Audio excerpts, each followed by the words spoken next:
Hello everyone and welcome to McLean Stadium at Michigan State University. The Capital Diamond Classic on Open-Ended Media presented by the Lansing Herald. I'm Colton Wesley. We're really excited to bring this one to you. Lansing Catholic and Williamston, a clash between two of the area's best pitchers. We'll talk more about that in a little bit, but first we'll turn it over to the PA for starting lineups. You are listening to the Capital Diamond Classic on OpenEndedMedia.com, presented by the Lansing Herald.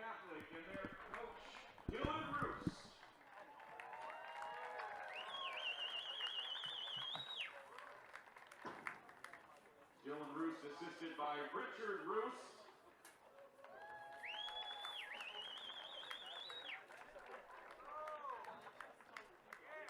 Also Dalton Roos.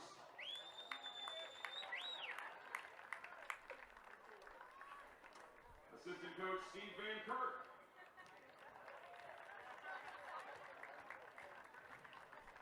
Billy Turbo.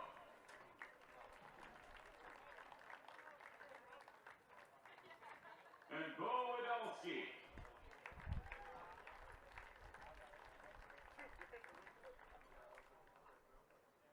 Non-starters tonight for your Lansing Catholic Cougars. Number 5, Elijah Jungwirth.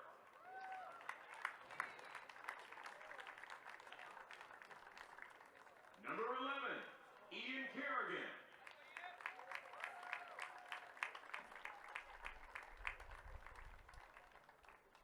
Number 12, Matthew Borse.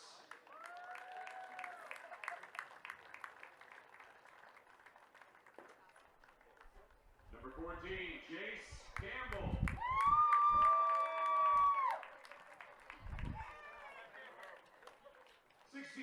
Cash Ritter.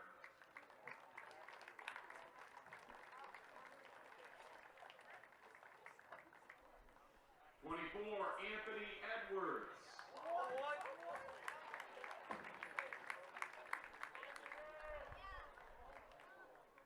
Number 27, Nolan Green.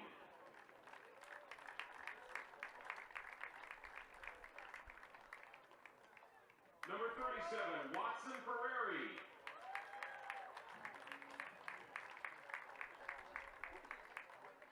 And number 40, Connor Weber.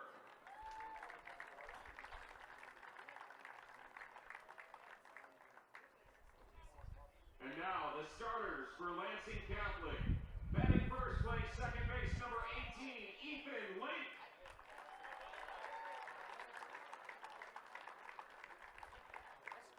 Batting second, your pitcher, number 15, Drew Tolfree.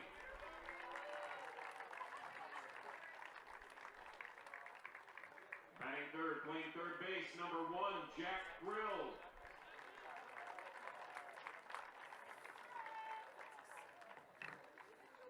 Batting fourth, right fielder, number 21, Alex Fernandez.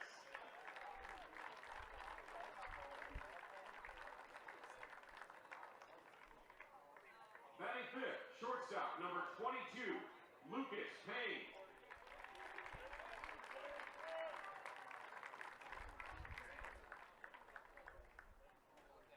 Batting seventh, the designated hitter, number 10, Noah Jungwirth.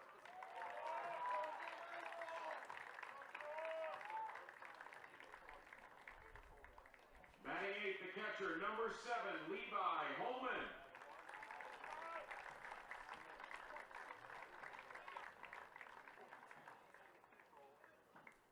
Batting ninth, the first baseman, number 42, Jason Boldman.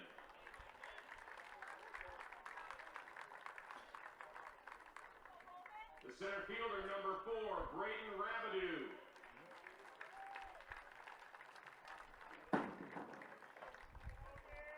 And the left fielder, number 32, Anthony Branoff.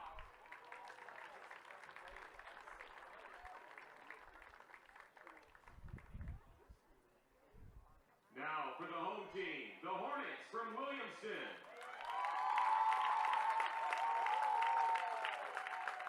The Hornets are coached by Ryan Orr.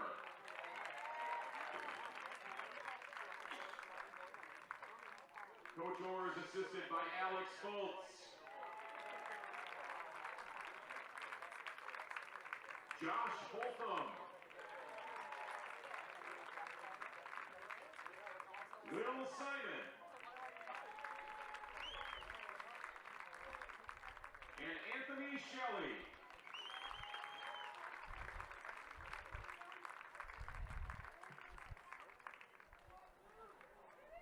And now the non-starters for Williamston for tonight. Number 6, Hawk Harding.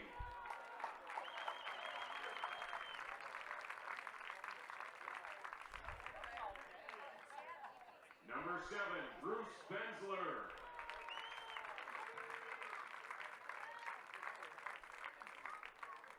Number 8, Keegan Batchelor.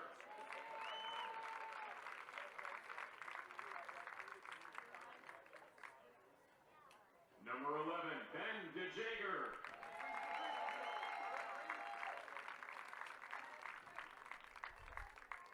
Number 23, Grady Langdon.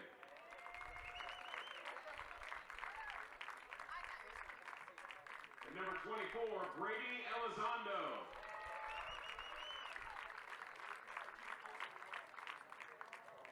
And now the starting lineup for the Williamston Hornets. Batting first, playing center field, number 12, Hunter Van Sickler.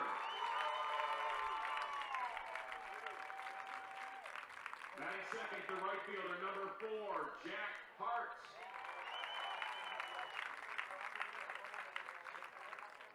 Playing left field, batting third, number 2, Caleb Nielsen.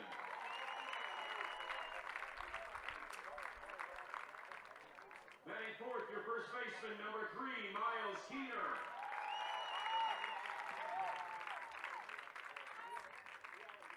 Batting fifth, playing second base, number 21, Braden Johnson.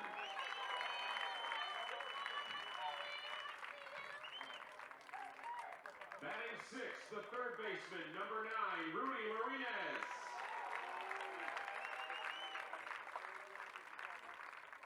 Batting seventh, the pitcher, number 10, Brett Palmer. Batting eighth, the designated hitter, number 13, Parker Freese. Batting ninth, the shortstop, number 1, Tobin Smith. And the catcher, number 5, Tyler Bryan.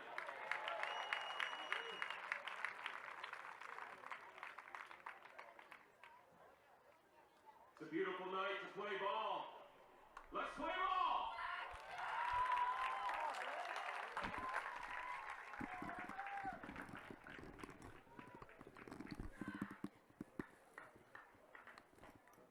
It is indeed a beautiful night to play ball. 71 degrees, mostly sunny, with a very light breeze here in East Lansing. Couldn't have asked for better weather after a week of delays, but that week of delays has given us a matchup between two of the best pitchers in the area. Drew Tolfree, who started for Lansing Catholic a week ago and threw 10 strikeouts in a row to start the game.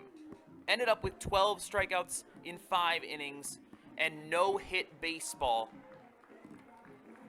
He gets to start tonight after pitching a week ago because of the delays. Brett Palmer is going to start for Williamston on the other side. 1.24 ERA, 67 strikeouts, one of the area's leaders in both of those categories this season. So two of the area's top pitchers on display tonight.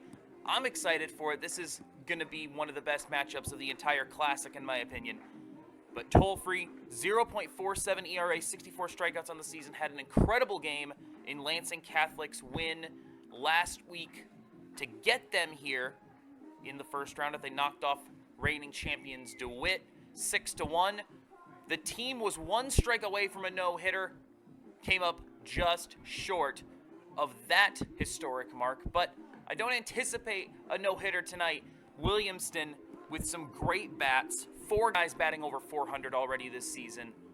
Let's meet this Lansing Catholic lineup. They're batting first as the away team tonight.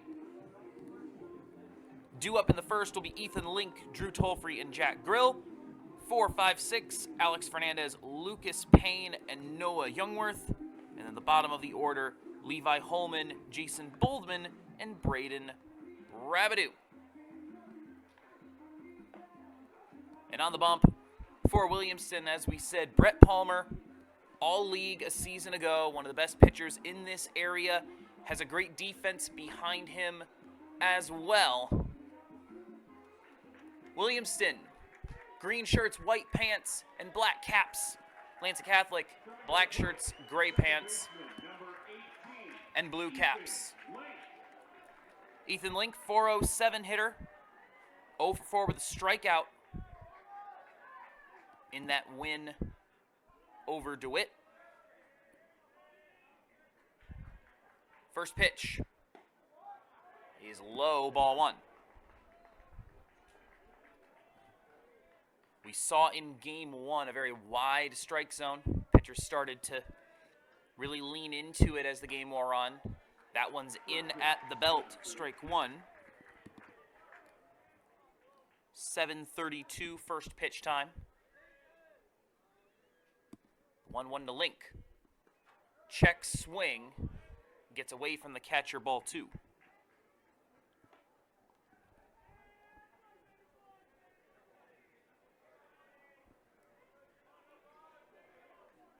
Two balls, 1 strike to Ethan Link. Watches strike 2 on the outside part of the plate. So yeah, we'll keep an eye on that. The umpires are the same as the first game, but they do rotate their positions. 2-2. Link fouls that one away down the third baseline. Right-handed second baseman. Facing the southpaw in Palmer. Pair of lefties on the mound today. That one's down. Full count to Ethan Link.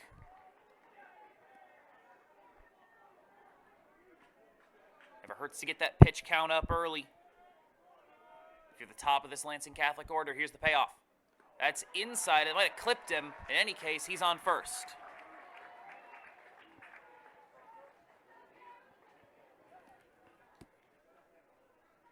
So a 7-pitch, either a walk or a hit by pitch, it didn't matter. And Ethan Link is aboard. Drew Tolfree, 1 for 3 with a walk, came around to score last week. He's got a runner in front of him. First pitch in for strike 1. Good movement on that from Palmer. Moving towards the inside part of the zone, but not so much that it left the zone. 3 strikes all looking so far. They're going to throw this one back over to first. Check on Ethan Link. Lansing Catholic, they've won 7 of their last 8. 15-5 on the season after going 20-13 a year ago. The 0-1. Shutting down a bunt. Tolfree back to the mound. Throw to first is not in time. It's a base hit for Tolfree.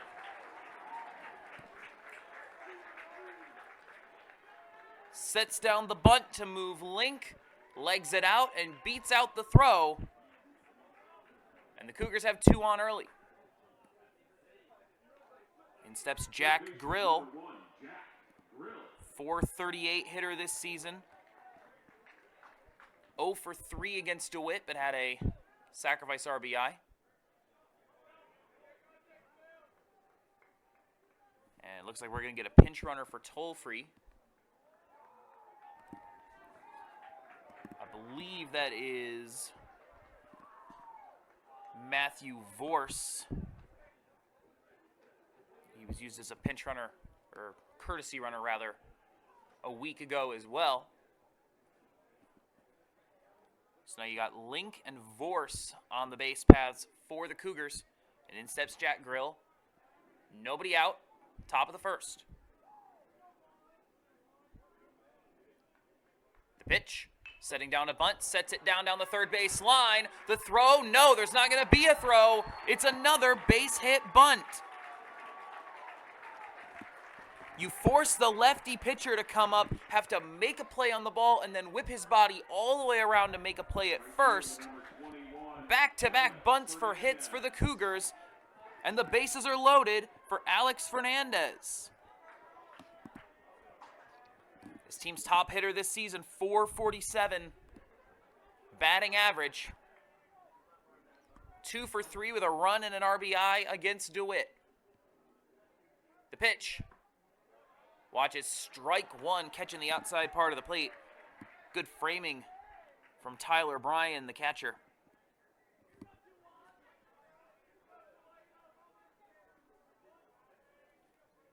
An early jam for Palmer, the pitch. Watches ball one outside. Tried to paint that outside corner, but umpire didn't give him that one. 1-1.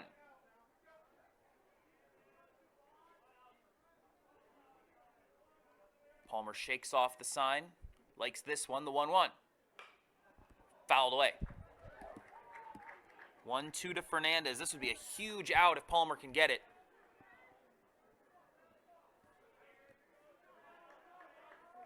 This Catholic lineup full of good hitters. Lucas Payne, Noah Youngworth, Levi Holman coming up after Fernandez in the order. So it doesn't get a whole lot easier. The 1-2. Fernandez hits it right up the middle. It's, oh, the shortstop ran into the umpire.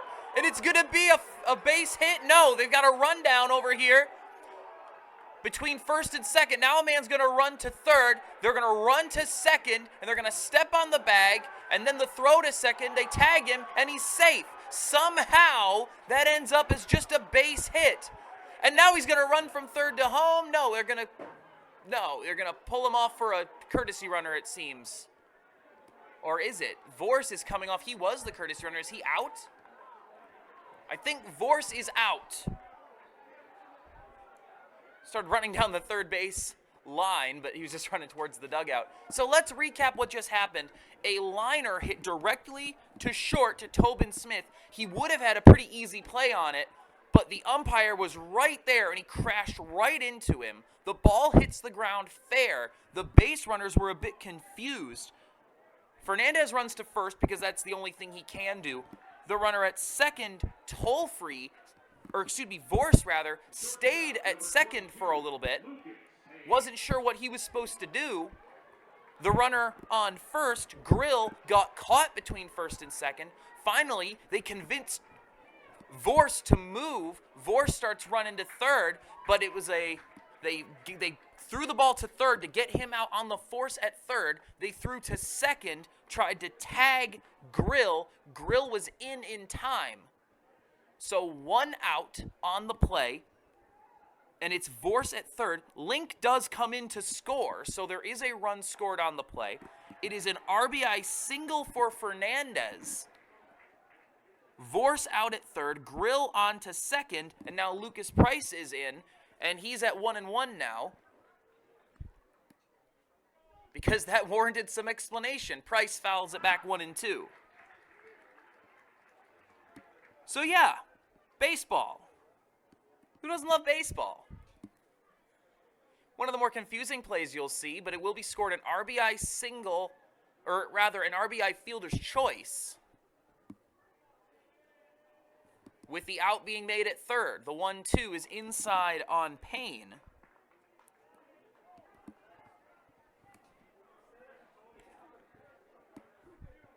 And if Vorse had understood what to do in that moment, it would have just been an infield single. So you could argue it was a base running error. The pitch. It's in there for strike 3 on Lucas Payne.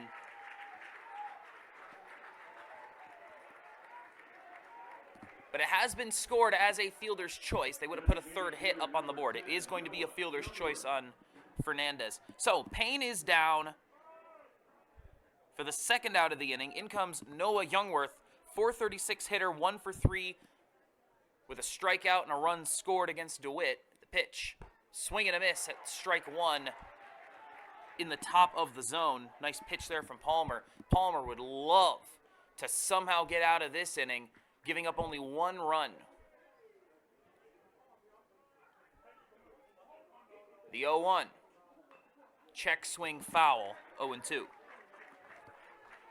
If you had told Brett Palmer that with the bases loaded and nobody out, his shortstop would run into the umpire trying to make a play on the ball, and somehow he'd be in a position to get out of that inning with only 1 run allowed, he would have taken that every single time. The 0-2.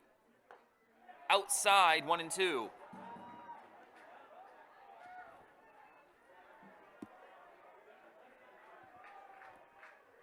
Stands filling up here at McLean Stadium as the evening wears on. The 1-2.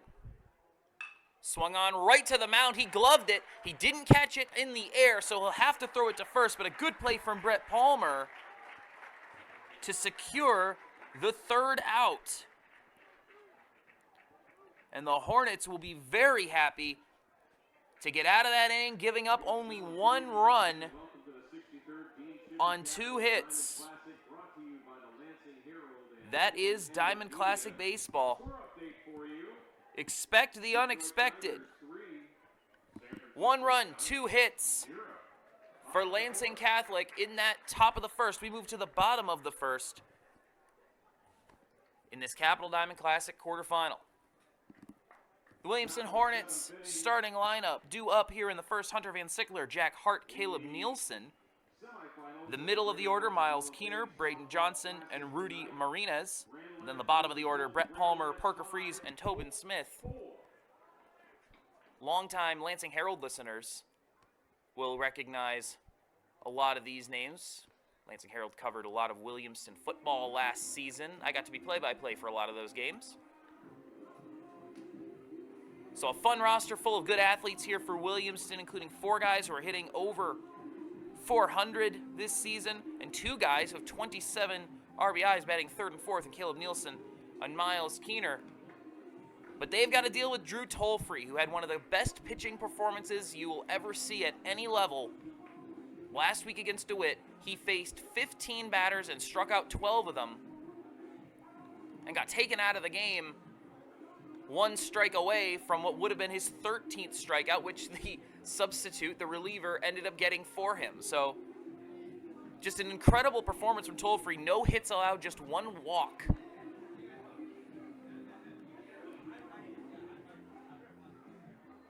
.47 ERA, 67 strikeouts, extremely talented athlete.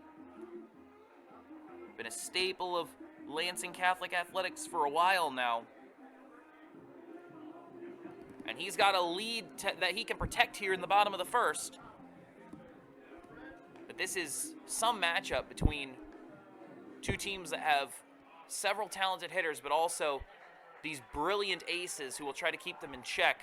And Lansing Catholic, they were able to get guys aboard by bunting on Brett Palmer. We'll see what Ryan Orr and the Hornets have up their sleeves as Hunter Van Sickler, the lefty, steps in for his first at-bat. .427 hitter, all league a season ago, 17 stolen bases.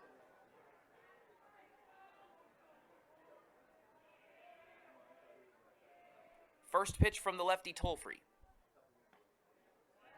Nice pitch on the outside part of the plate, strike 1. It seems that that wide plate from game 1 is still there in game 2. Tolfree shakes off one sign, likes this one. The 0-1. Swing and a miss. Van Sickler was sitting fastball, and Tolfree gave him the off speed. Tolfree, fastball, slider, changeup in his arsenal. The 0-2. Swung on, flare down the third base line is foul. Yeah, I think this Hornets team is better poised to put the ball in play on Tolfree than maybe DeWitt was a week ago. But we shall see. Tolfree's also got some solid defenders behind him. Here's the 0-2. Check swing. Down and away, ball 1.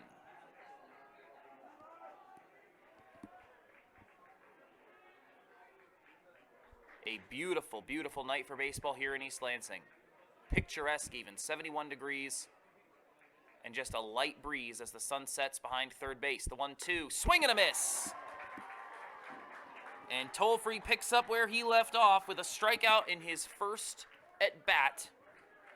Hunter Van Sickler down on 5 pitches.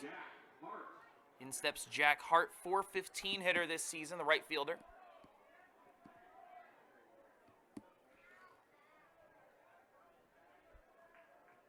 Lefty versus righty, toll-free. Fouled away.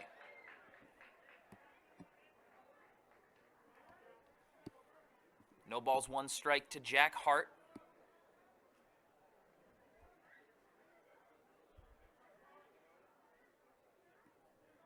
Jack Grill at third, playing on the grass, trying to deny the bunt that got Palmer so much in the first inning. That's a swing and a miss from Hart on a fastball 0-2 count. Caleb Nielsen in the on-deck circle. Miles Keener behind him.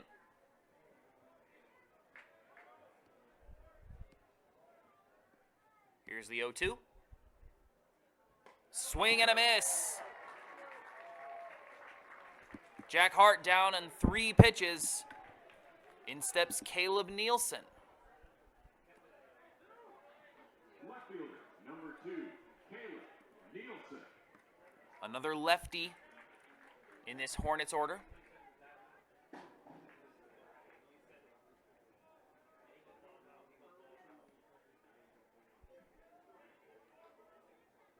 First pitch. Off speed, catches the inside part of the plate. Good movement on that slider. Strike one. The 0-1. Fastball away, 1-1.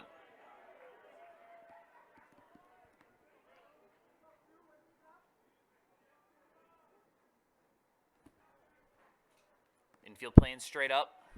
Outfield shaded to the left. Fastball on the outside part of the plate this time. Strike 2 to Nielsen.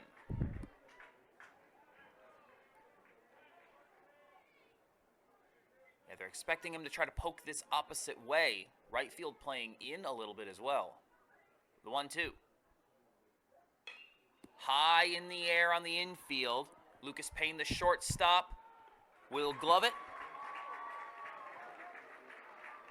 3 up, 3 down for the Hornets. We will go to the top of the second inning.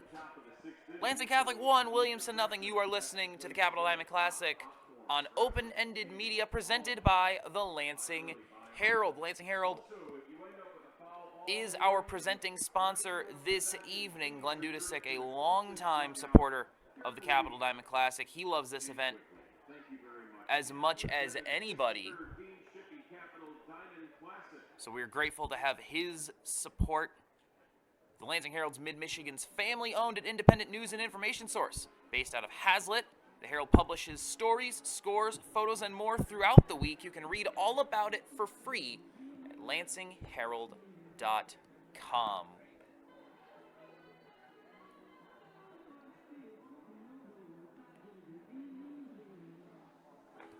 About to start this second inning. Let's meet the Williamston defense.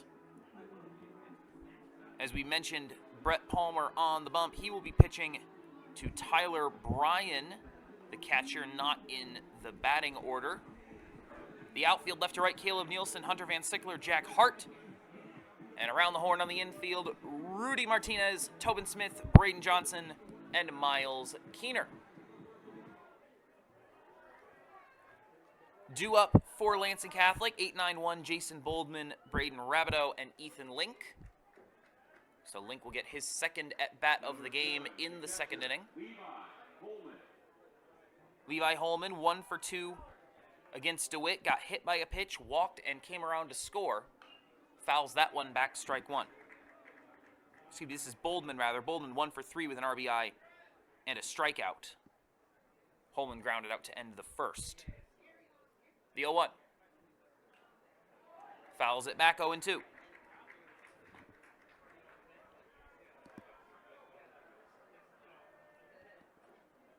Hornets defense not adjusting to the bunt very much.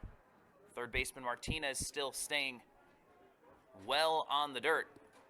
The 0-2. That's inside and it punks him. Jason Boldman off to first for free. That is the second hit by pitch for Brett Palmer.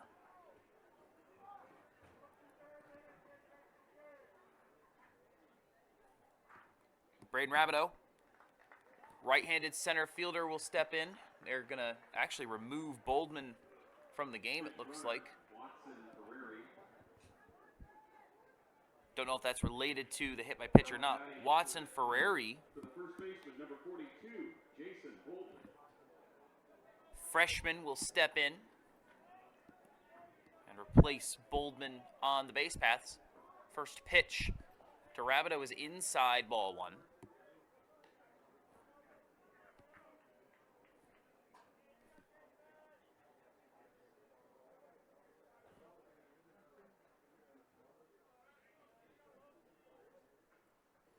They're going to throw back, check on the runner at first.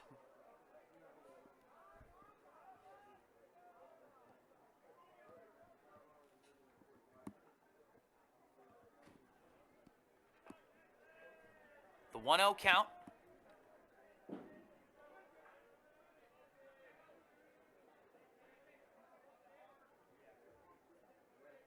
The pitch. Inside, ball two. No, it's hit him again.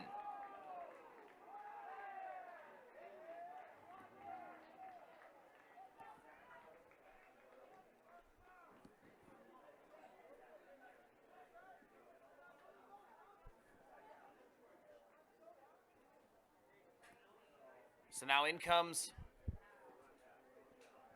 Rabideau.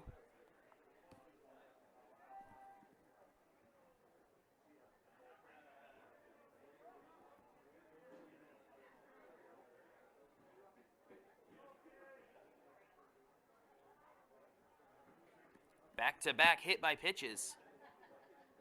Now batting center fielder number 4, Braden Rabideau.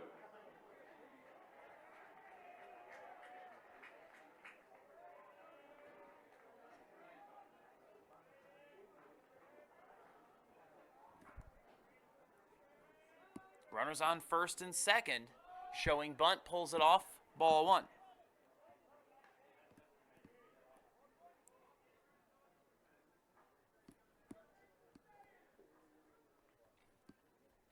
Holman at second, Boldman at first. That's my mistake on that. This is why you got to keep a good scorecard, kids.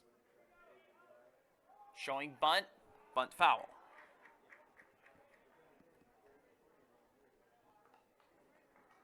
Because then you misidentify batters on a live broadcast and you embarrass yourself. Holman, Boldman, Rabideau.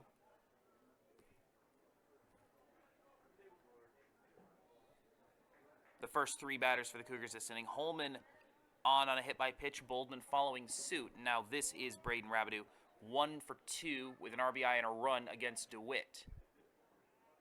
The pitch, showing bunt, sets it down right to the mound, scooped up in the glove, throw to first. This time they got him, but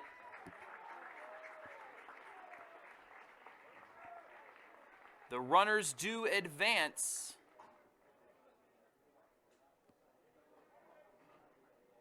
On the sacrifice bunt, Holman to third, Boldman to second, and now here's the top of the order, Ethan Link.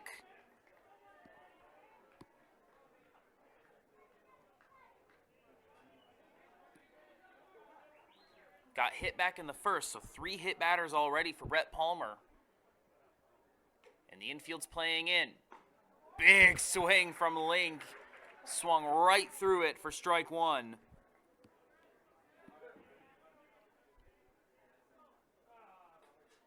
Link getting instructions from his manager, Dylan Roost, over there at third base. The 0-1. Outside, 1-1.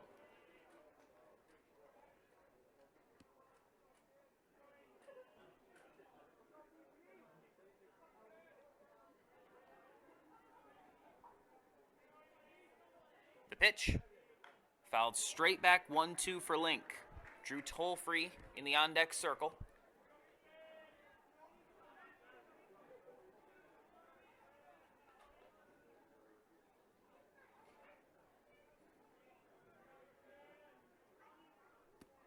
Two runners in scoring position. The pitch. Grounder to short. Grabbed, thrown to first. They got him, but the runners do advance, and the run scores. Levi Holman is in. Boldman on to third. So a sacrifice ground out. The pitcher, number 15, will score the second run of the ball game. Drew Tolfree reached on a bunt in the first, has a runner on third that he's going to try to plate. The pitch, outside ball 1.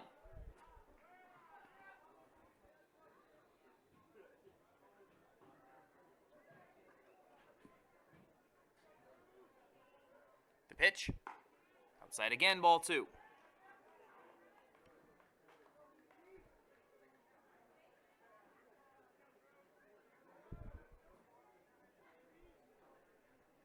The 2-0. That one catches the outside part of the plate, 2-1.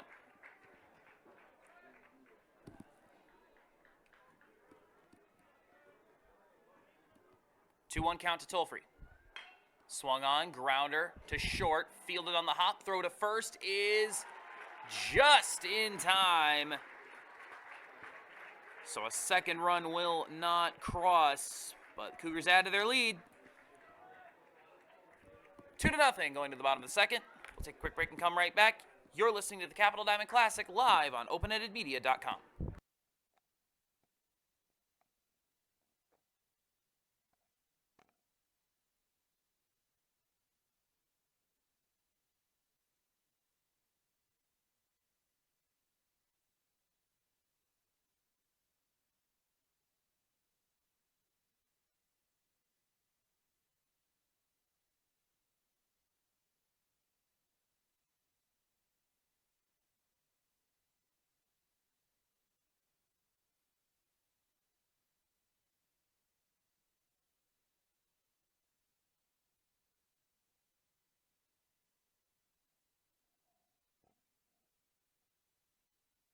Classic, Grand Ledge 5, Holt 4. That's the final.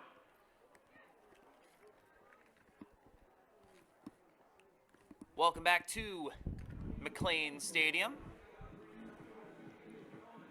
Lansing Catholic 2, Williamston 0 as we move into the bottom of the second. Miles Keener, Braden Johnson, Rudy Martinez due up for the Hornets. The Lansing Catholic defense in the outfield, Anthony Branoff, Braden Rabideau, Alex Fernandez. Around the horn on the infield, Jack Grill, Lucas Payne, Ethan Link, Jason Boldman, with Drew Tolfree pitching to Levi Holman. And there may be, it seems, some disagreement.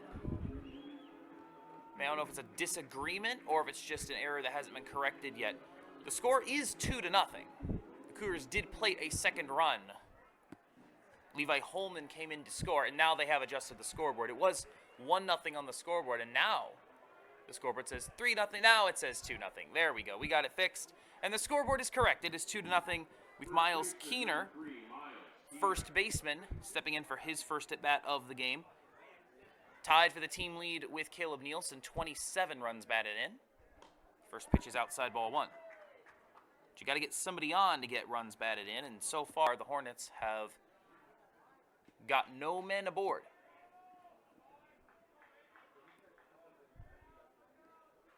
The 1-0. It's inside, 2-0.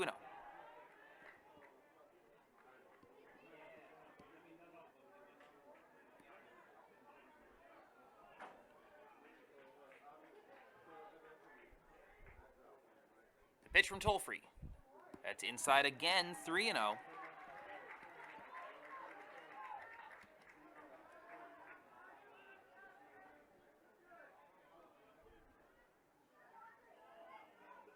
Outfield shaded off to the right for Keener. 3 balls, no strikes. The pitch. That's right down the middle, strike 1. That's one of those times where maybe you don't want to take the 3-0. Just because you know where that pitch is going to be and you know how good Tolfree is at getting strikes. The 3-1. Swung on, fouled away. Full count. Tolfree's worked himself back into the at-bat.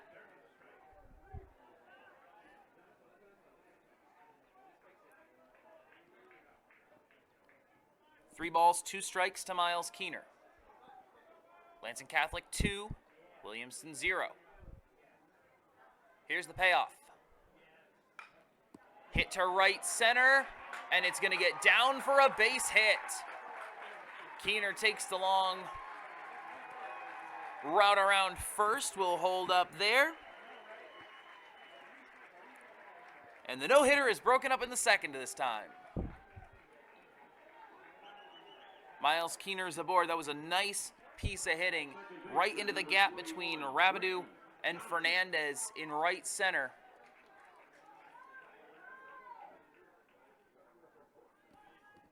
Now Braden Johnson, the second baseman, will step in with a runner on for the Hornets for the first time tonight.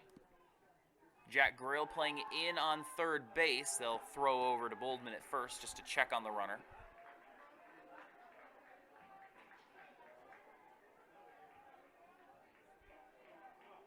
Tolfree, the lefty, looking right at him. The pitch. That's in for strike one at the knees. Fastball froze Johnson.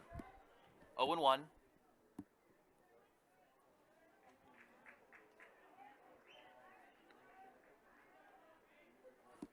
It's going to be incumbent upon the second half of this Hornets order to find hits, get guys around.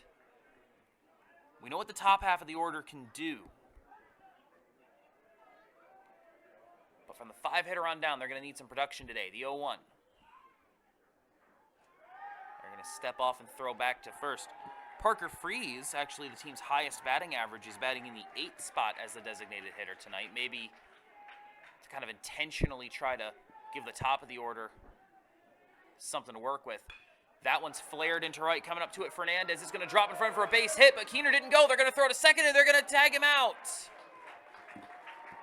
Keener waited a little bit too long to take off for second. So it's going to go down as a 9-4. Fielder's choice. Johnson's aboard. Keener is out.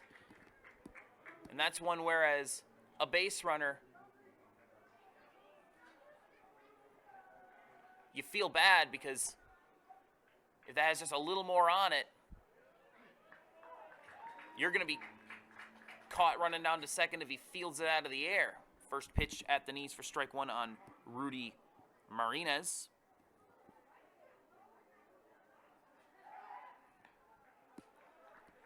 Throw over to first to check on Johnson.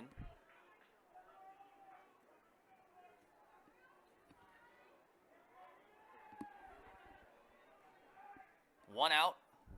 No balls, one strike. The pitch to Marinez. Flared away foul.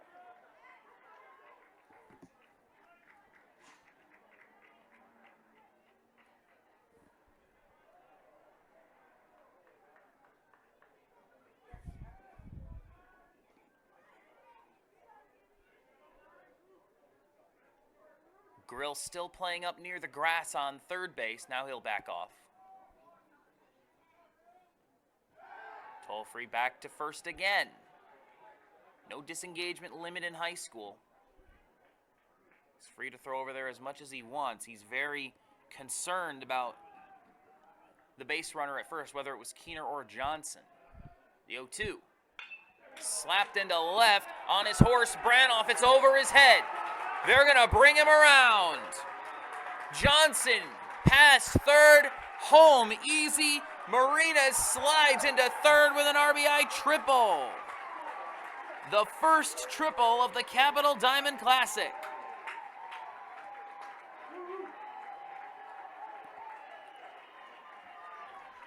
Marinez gave that thing a ride over the head of Anthony Branoff, who didn't realize how far it was going until it was too late. Marinez in with a triple to to cut the lead to 1 with Brett Palmer, the pitcher, coming up. Infield playing in. We saw a successful suicide squeeze in game 1 with the Wolves. That pitch way inside on Palmer. Palmer able to jump out of the way of it, ball 1. Left-handed pitcher pitching to the right-handed pitcher.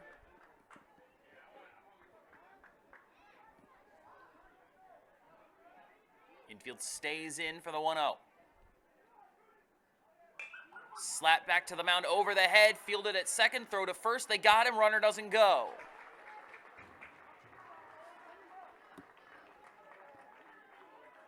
Well executed by Ethan Link. Looks the runner back to third before making the quick throw to first. Once you get that runner who's thinking about going from third to home, taking that step toward first, that's when you go, because his momentum's already carrying him back to third. You can get that throw over to first. Did not give Marinas a chance to get home. Now in steps Parker Freeze, .448 batter this season. Highest batting average on the team. First pitch. That's in for strike one, the off-speed, catching the bottom part of the zone. A base hit ties the game. Bottom of the second, 2-1. Cougars in front with a runner on third. The 0-1. Inside, and that hit him? No, it did not.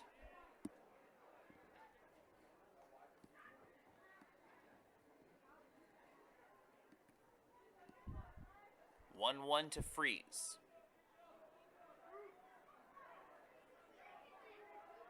Tolfree checks on the runner at third, now looks back in. The 1-1. That's in there at the knees, strike two.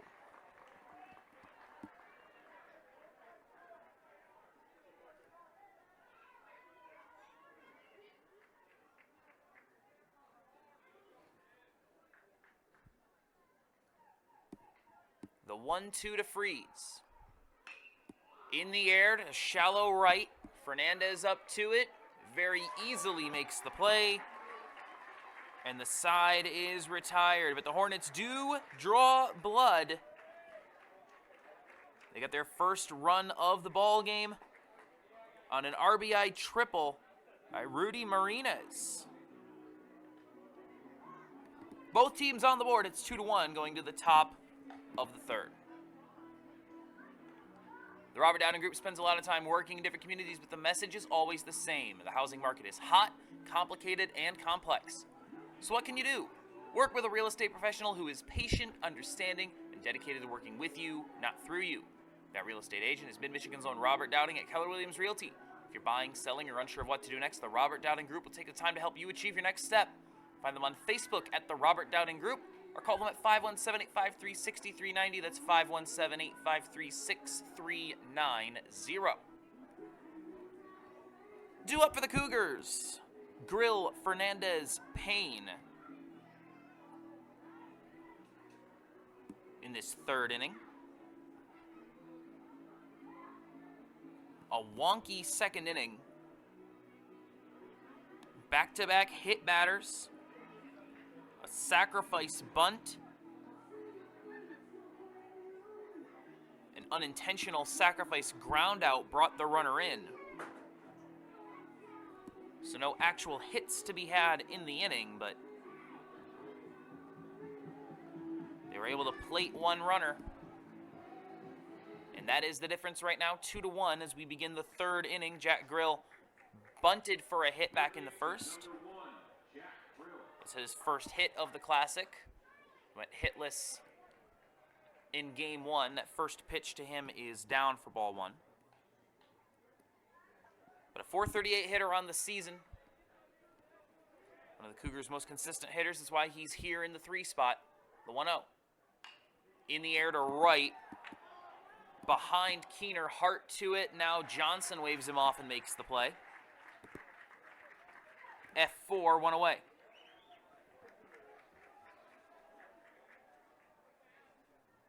Alex Fernandez. Hit one of the most awkward RBI fielder's choices you'll ever see in the first inning with the bases loaded and nobody out.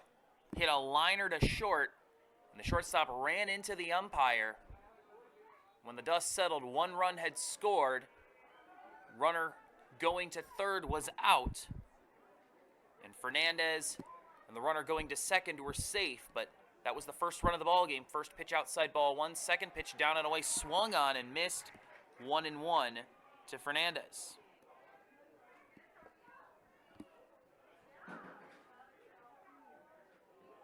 The pitch. In the air to left center, Hunter Van Sickler, rangy center fielder, makes the running catch. 2 away.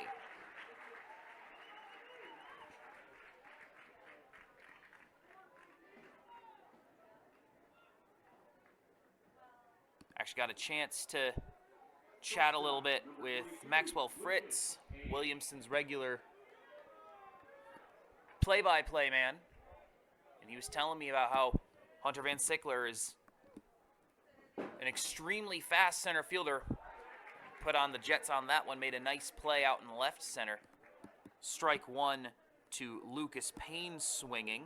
0 for 1 today, 0 for 3 in the Classic. The 0-1 to Payne. High and away, 1-1. Van Sickler's speed is a known quantity, one of the fastest receivers in this area for football. Down and in, ball 2 to Payne. A lot of the Williamston football team showing up here on the baseball team. The 2-1. Swung on into left. Caleb Nielsen back to it, makes the leaping grab, and the side is retired.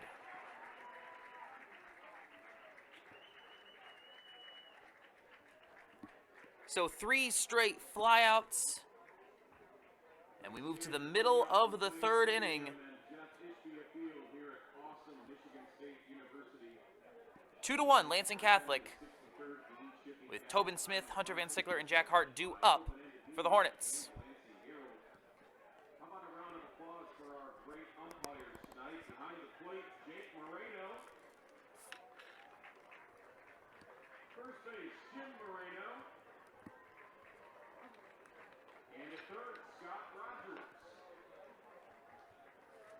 Thanks, Lou.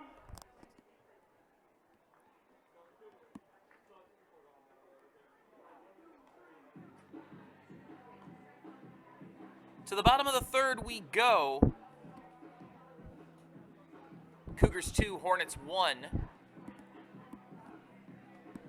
The sun starting to set away to our left behind third base, and the whole field is now shadowed. Still plenty of sunlight, though, although the lights are on here at McLean Stadium. One of the most beautiful places in all of Michigan to take in a ball game, that's for sure. One of my favorite places to call a game. The views are excellent, not a bad seat in the house. With the tree line behind the outfield fence. Number 1, Tobin Smith. So Tobin Smith, rangy shortstop for this Hornets squad. Holding down the bottom of the order.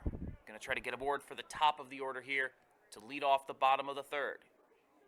The pitch holds off on an outside fastball that just catches the zone for strike 1.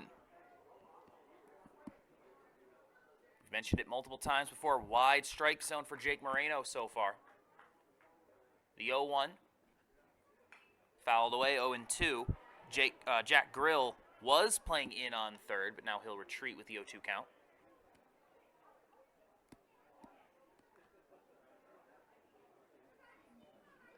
It's been a beautiful day for baseball so far. Hoping the weather holds on this way for the rest of the week so we can get all our games in. The 0-2. That's down for ball 1. Reason this game is being played today, when it was originally scheduled for last week, is all that rain. Back-to-back rainy days. Field was not playable Thursday, Friday either, so we weren't able to play any Capital Diamond Classic baseball for much of last week. So we've crammed it all into this week. 2 games tonight, 2 games tomorrow, 2 games Thursday. Try to get back on track for a June 2nd final. That pitch way outside, 2-2 to Tobin Smith.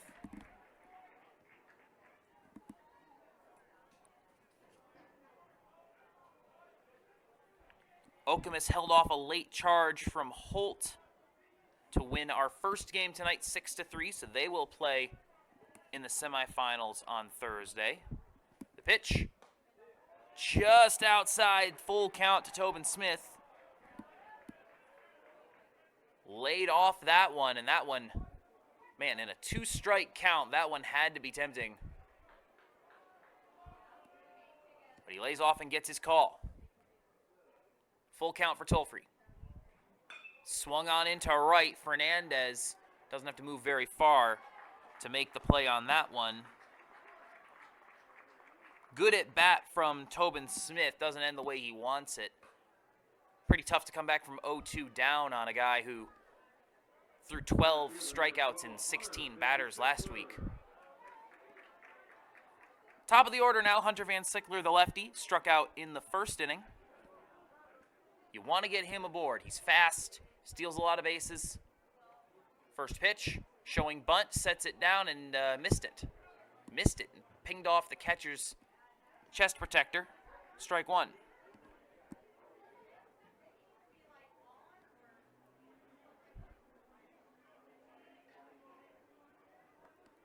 The 0-1 to Van Sickler now. Lefty versus lefty. Corners playing in. The pitch. That's away, 1-1. And the benefit of showing bunt on the first pitch is now if you can get those infielders to respect it, they know Van Sickler's fast. Now you open up some pockets in the shallow infield where you can drop in a base hit maybe, the 1-1. Check swing, and it pinged off the bat, I think. Van Sickler took off running, but it went into foul territory.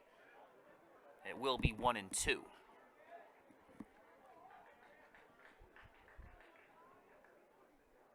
Cougars 2, Hornets 1, bottom of the third. First day of the quarterfinals at the Capital Diamond Classic. Tolfree shakes off the sign. Likes this one. Here's the 1-2. Swung on and back and over the press box. Van Sickler stays alive. Winner of this game will play the winner of the much-anticipated showdown between Portland St. Patrick and Grand Ledge tomorrow.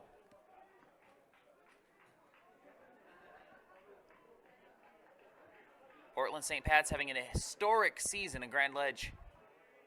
The best program in Diamond Classic history. Here's the 1-2. Swung on, fouled back again. Same exact location. Right over the press box. Everyone in the press box a little more jittery about those after that one broke that window last week during the first round. I believe it was during the Lansing Catholic game. I believe it was a DeWitt batter who broke that window. Unfortunately, there's no shorthand for broken window in the scorecard business. The 1-2. That one up in the air, left side of the infield. Lucas Payne leaves it off for Jack Grill, who makes the play. 2 down.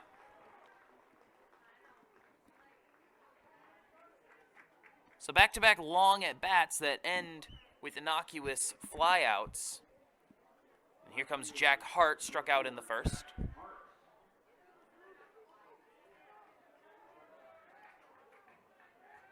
Two away, bottom of the third.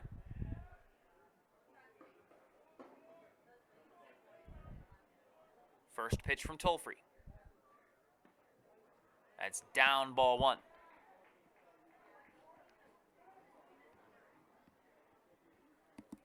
Tolfree hasn't been as efficient as he was last week. That was his 42nd pitch. The 1-0. Fouled away. The shorthand is still about 15 pitches per inning.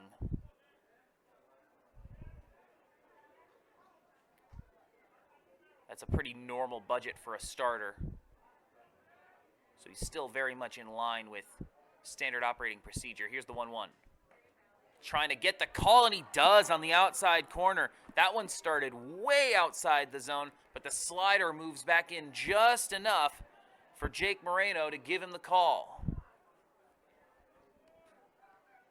The 1-2. Swing and a miss. Hart down on strikes. That's out number 3. No runners reach in the bottom of the third for the Hornets. We go to the top of the fourth. Lansing Catholic 2, Williamston 1. You're listening to the Capital Diamond Classic live on Open-Ended Media, presented by the Lansing Herald. Open-Ended Media is not just your home for Capital Diamond Classic baseball. Open-ended media is also the home of the finest real estate media in the state of Michigan. Interiors, exteriors, 3D tours, 2D floor plans, video walkthroughs, anything and everything open-ended media does for your listing. If you're a real estate agent or you're a homeowner looking to potentially sell your place, give Caleb a call or email us, caleb@openendedmedia.com, for the best real estate media in the state of Michigan. Top of the fourth coming up, and as the game has gone on, Brett Palmer seems to have settled in a little bit. Much better third inning after hitting the first two batters of the second, induced back-to-back-to-back flyouts. Noah Youngworth, Levi Holman, Jason Boldman due up. The 6, 7, and 8 hitters in the lineup for the Cougars. Leading 2-1. Cougars 15-5 under Dylan Roost this season. Haven't won a Capital Diamond Classic since 2013. Trying to get one step closer with a win tonight.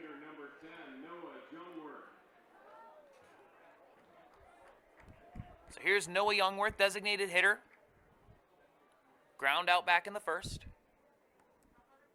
First pitch, swung on, slapped to short, play made, throw to first.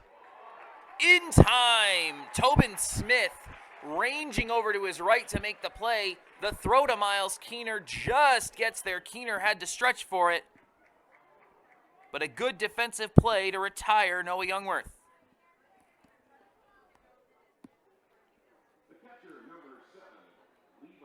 Levi Holman was hit back in the second, his first time up.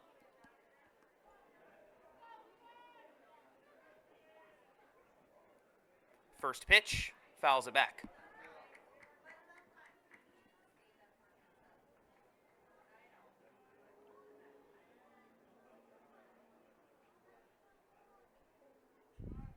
The 0-1. Grounder, left side of the infield, hops foul. So Holman back-to-back fouls in an 0-2 hole.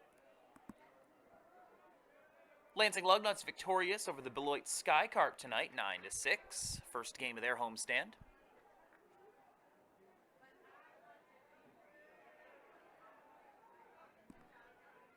The 0-2. Just above the belt for ball one. Palmer hoping that the zone extended up just a little bit, didn't get the call. 1-2. That one's down, ball two. Changing the eye level. But Holman looking at a 2-2 count now. Palmer not wasting time, gets into his next pitch quickly. Grounder left side of the infield, gloved by Marinez, throw across, got him. Some solid infield defending from the Hornets so far around the horn. Executing well on these ground balls when they're not hitting umpires. In steps Jason Boldman, hit by a pitch back in the second. First pitch is in at the knees, strike one on the outside part of the plate.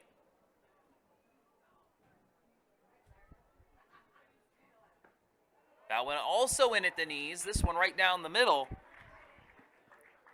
Boldman watches the first two strikes, and now you've got to protect.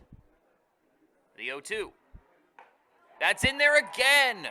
Strike three looking basically the same as strike one.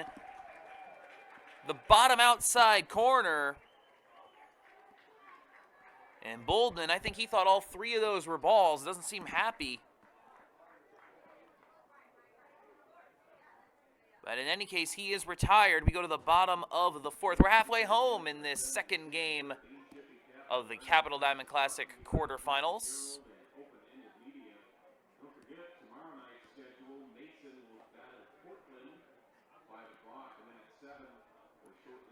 Due up for the Hornets, Caleb Nielsen, Miles Keener, Braden Johnson. So some good hitters coming up for the Hornets as they try to eliminate this deficit, trailing 2-1. Drew Tolfree back on the bump. 45 pitches through 3 innings for him. Brett Palmer, 59 pitches in 4 innings of work. So both of them putting the work in, but not crazy high pitch counts. It would not be insane to see either of them go the distance tonight.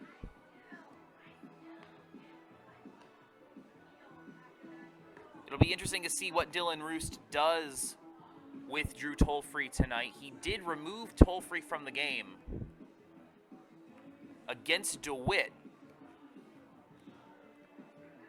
in the bottom of the 5th, or top of the 6th, excuse me, when they were up 5-0 at that point, when he had reached his pitch limit. And if they want to have access to Tolfree sooner rather than later, the magic number is 75. That's when high school pitchers have to sit out for longer between starts. But it also might be a situation where they let him go tonight and then just have him pitch the final next week if they reach it. So we'll see what happens. Stepping in, Caleb Nielsen, the lefty. First pitch. Strike 1, off speed, finds the outside corner.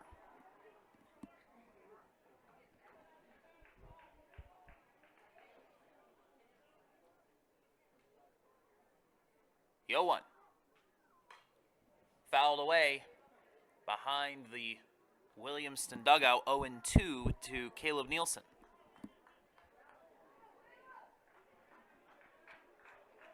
Always high-quality baseball at the Capital Diamond Classic. We've seen a lot of good pitching through the first 3.5 games, seen some quality hitting at times as well, but the pitchers have been the story for the most part. Tolfree shakes off the sign. Here's the 0-2. Grounder inside first base, going to be gloved by Boldman, who just runs it over and makes the play himself.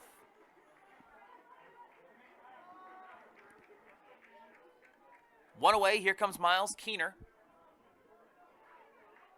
First baseman number 3, Miles Keener. First baseman righty. Singled in the first, and then was out on an outfield 9-4 fielder's choice.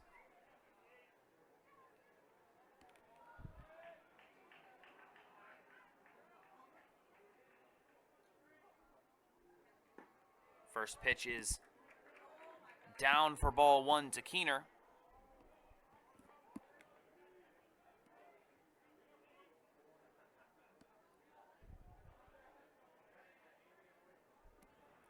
The 1-0. That's down for ball 2.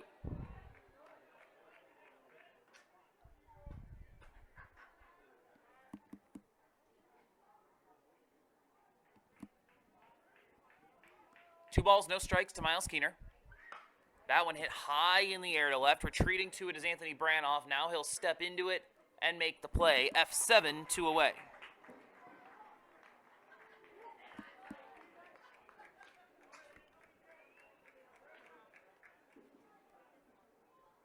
I think this is probably, and I don't want to jinx it, through 3.5 games, the highest quality defending I think I've ever seen at a Capital Diamond Classic. It's high school baseball. There are going to be errors, but the number of errors has been pretty remarkably low, I would argue, for the first few games of a high school baseball tournament. The quality of these teams is quite apparent. That one inside on Braden Johnson as he was trying to show a bunt. He pulled it back just in time, in the opinion of the first base umpire.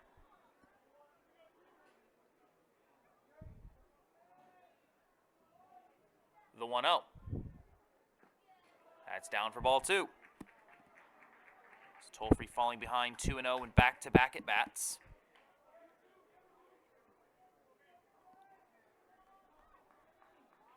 7 straight batters have been retired by this Lansing Catholic defense,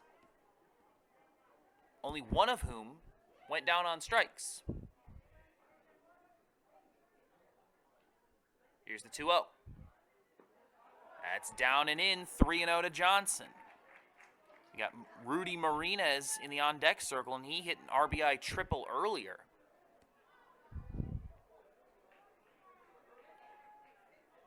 The 3-0.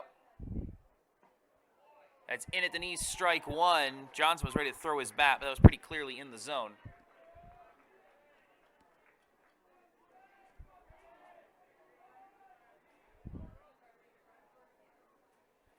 The pitch. That's outside, and now he gets to toss his bat. Johnson is aboard, and here comes Marinez.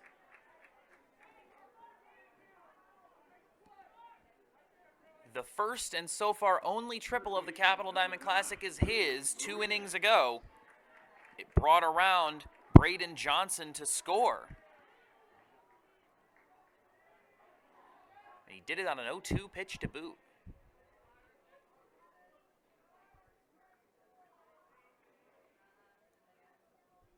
Tolfree throws over to first. It's pretty much what we expected. Tolfree always keeping an eye on the runners. Thinks about the runners a lot by comparison to some other pitchers at this level. Really doesn't want them to run on him. The first pitch, showing bunt, pulling it back as Marinez, but it was in the zone, strike 1. Marinez, the 6th hitter in the order. Playing third base tonight. Got a runner on and 2 out, trailing 2-1, bottom 4. Gonna throw back over to first again. Grill playing in a little bit at third, but not quite to the grass. With 2 outs, you really just want to make sure that you can make the play at first. Just don't let him bunt for a hit. You're going to throw over to first again. That's the 3rd now. Again, no disengagement limit in high school.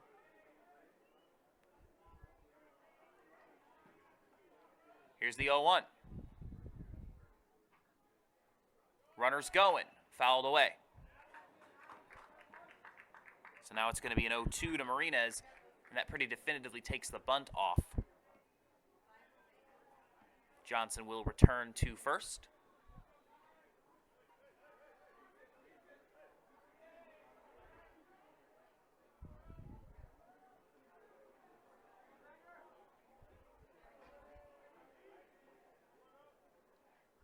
The 0-2. Check swing. It gets away from the catcher. He's going to run down to second. So Johnson takes his second on a wild pitch.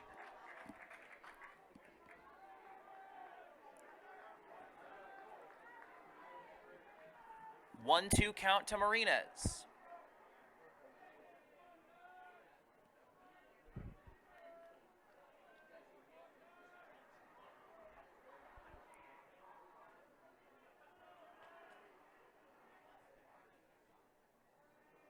Looking back at second, now he deals. That is low for ball 2. There are some boos. Some Lansing Catholic fans and players thought that was strike 3. And that's a pitch that's maybe been given strike 3 earlier in this game. But it was a borderline pitch right at the bottom of the zone.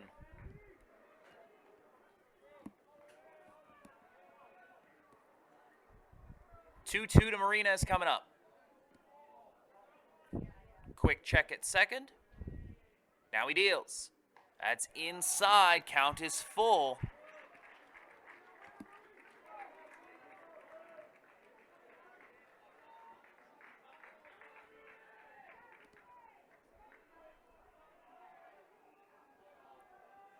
Big pitch coming up. Runner will be in motion. A base hit ties the game.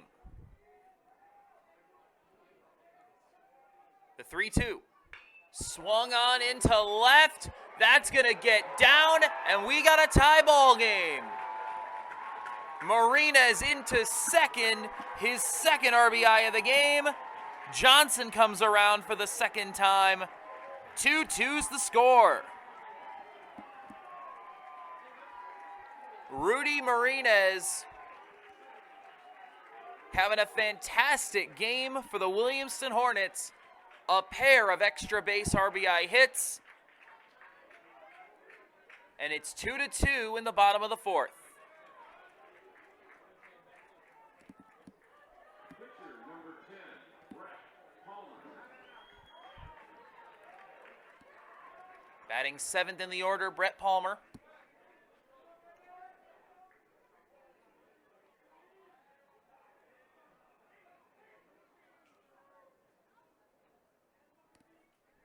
Righty 0 for 1 so far with a ground out. That's inside for ball one. Toll-free is thrown. Of the pitches that have gotten a call from the umpire, 9 balls to 3 strikes. In this inning. The 1-0. Swing and a miss. Palmer was sitting fastball, swung the bat wildly. And Toll-free got him with the changeup.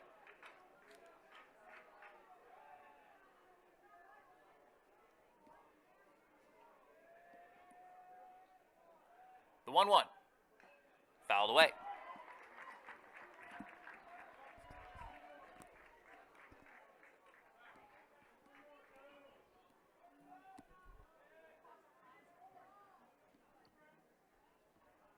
Go-ahead run on second is Rudy Marinez. 2 away, bottom of the fourth. Brett Palmer looking at a 1-2 pitch. The lefty deals. Fouled away. Palmer stays alive.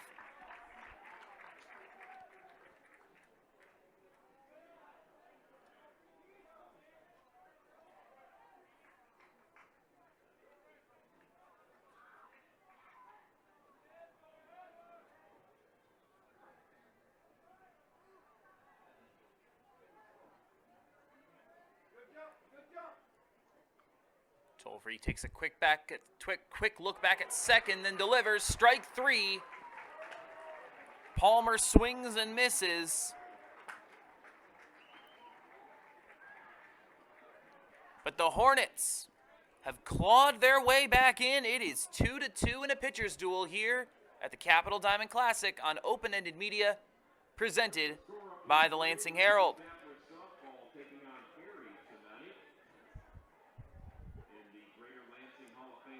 The Lansing Herald, family-owned and independent out of Hazlet, is your family-owned and independent news and information source for mid-Michigan.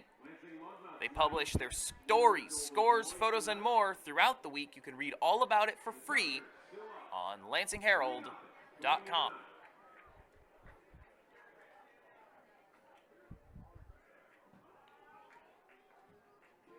Capital Diamond Classic, absolutely one of the best baseball experiences in the state of Michigan. If you've never been out here, even if you don't have a team or a player involved, you should definitely come out at least for a night. It is a beautiful venue, McLean Stadium. It's kind of secluded away from the rest of campus, and there's obviously that tree line beyond the outfield wall that people talk about so much, and it's for good reason. It's a beautiful vista. And we're hoping that the vista remains beautiful for the next 24 hours. There's rain in the forecast for tomorrow. We're hoping to get all of our games in this week so we can play the finals on Monday night as scheduled. As of right now, Mason and Portland will play at 5. Portland, St. Patrick, and Grand Ledge will play at 7 tomorrow night. You can catch those games here, openendedmedia.com.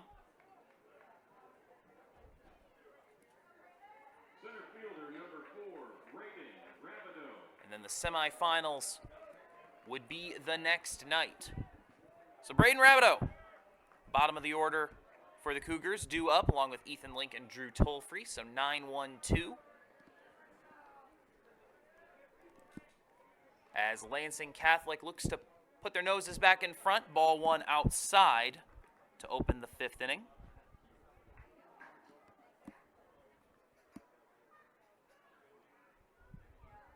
The 1-0. That is down 2-0.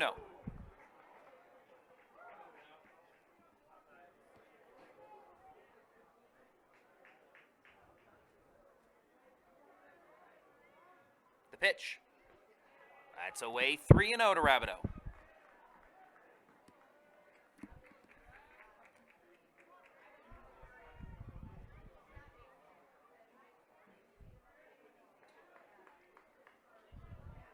Marina's playing in at third. The 3-0. Strike one. Rabideau watches it in.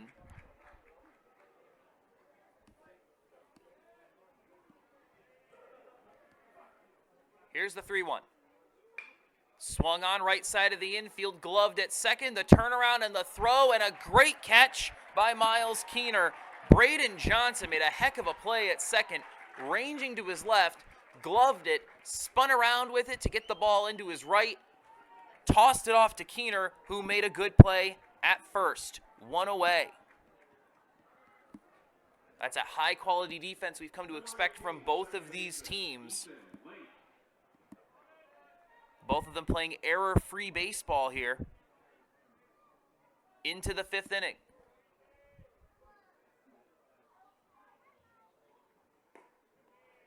First pitch is down for ball one. Ethan Link has not registered an at-bat yet. Hit by pitch and an RBI ground out back in the second. Flares that one out of play.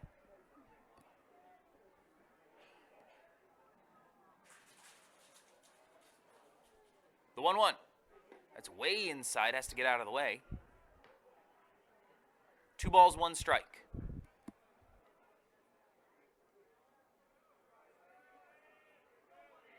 The pitch. In the air, down the first base line and out of play, off the light pole. 2-2 count now to Ethan Link.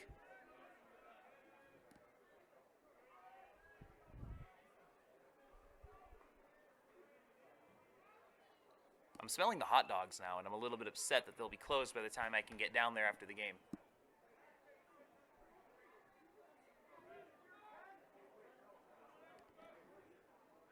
Palmer retrieves the baseball, 2-2 count.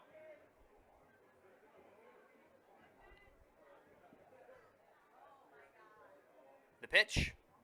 Swung on in the air to right. Jack Hart barely has to move, makes the play.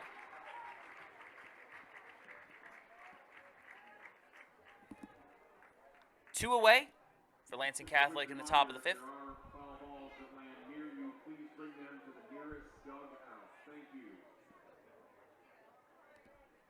Drew Tollfree, 1 for 2 tonight, 2 for 5 in the Classic. Reached on a bunt in the first, grounded out in the second to end that inning. Infield playing deep, at least the middle infield is playing deep.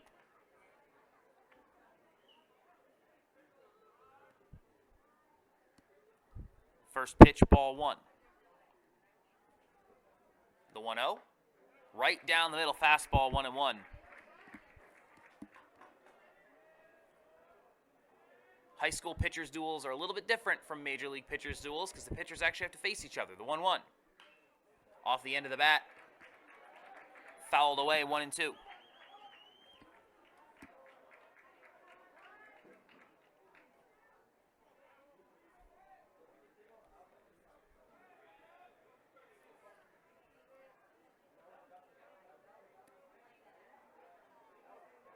Toll-free calls for time. 1 ball, 2 strikes. Brett Palmer trying to get out of this fifth inning. Nobody on.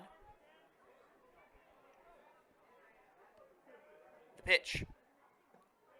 That is down, 2-2. Toll-free with a good eye on that.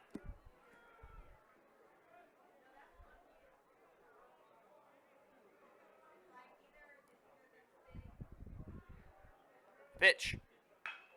Cranked it into left. but it's right to Caleb Nielsen. That'd be a CNI single if that had been 3 feet in either direction, but it was right to Caleb Nielsen. The line out ends the inning. Bottom 5 coming up. Parker Freeze, Tobin Smith, Hunter Van Sickler due up for the Hornets.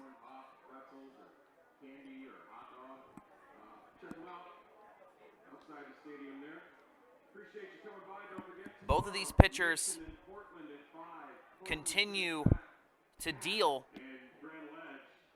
Immediately following semifinals of the 16-13 Shippey Capital Diamond Classic scheduled for Thursday.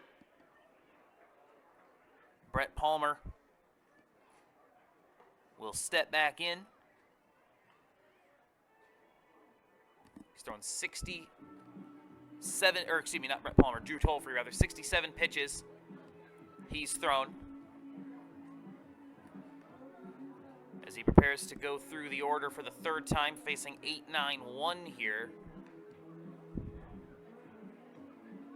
And again, we'll see what happens here in a close game.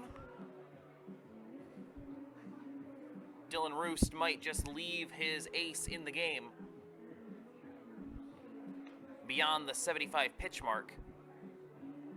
He pulled him in the top of the 6th when he had a no-hitter going and 12 strikeouts against DeWitt. But that game, they were up 5-0. And obviously, we expected to play more baseball that week with the weather not cooperating. Parker Freeze, 0 for 1 with a fly out, 448 hitter this season for the Hornets.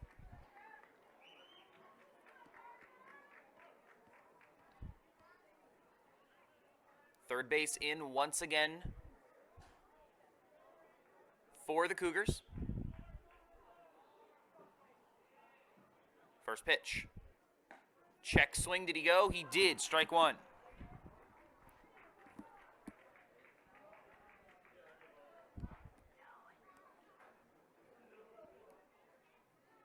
The 0-1. Swing and a miss, 0-2.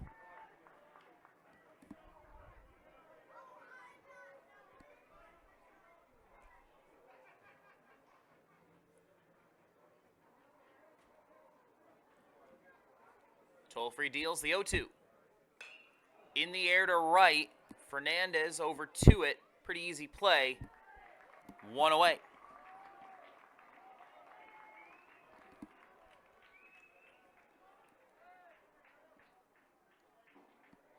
Tobin Smith, F9 his first time up. And we've reached the point of the game where if you can just get someone on, the number of outs you have left, kind of limited. You're just going to try to manufacture a run. That one run might be enough. And Smith has the speed, fouls that one away. Where if he gets aboard, they'll probably try to send him to second. Might set down a bunt. Even with the top of the order coming up.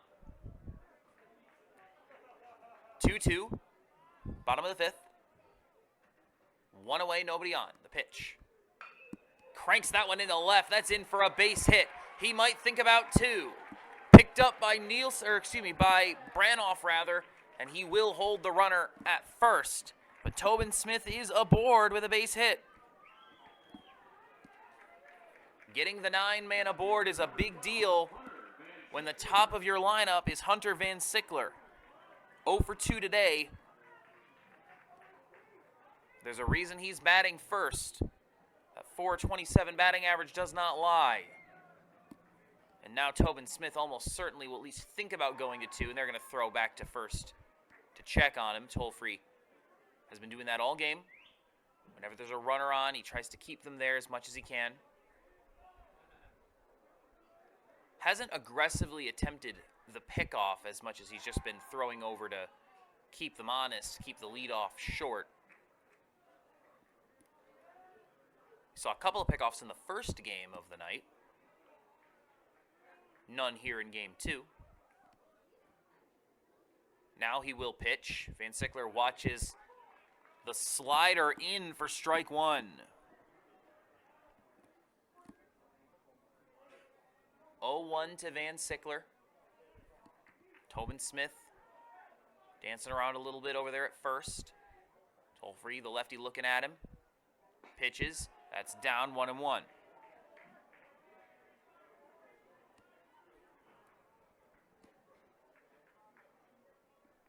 see what Ryan Orr decides he wants to do with this base runner, how aggressive he wants to be.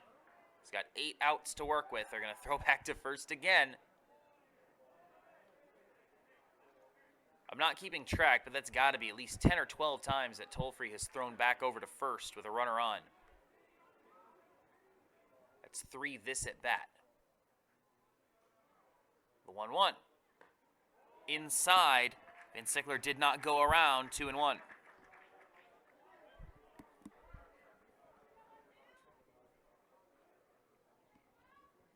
Breeze picking up just a little bit. Not much, though. Still a relatively calm night here in East Lansing. The 2-1. In the air to right center. Fernandez, he's not going to find it. It's all the way back to the track. They're going to bring him around. Tobin Smith's going to score. It's a triple for Hunter Van Sickler. That's a home run in a lot of ballparks at the high school level. Here it's an RBI triple. And a go-ahead RBI triple at that.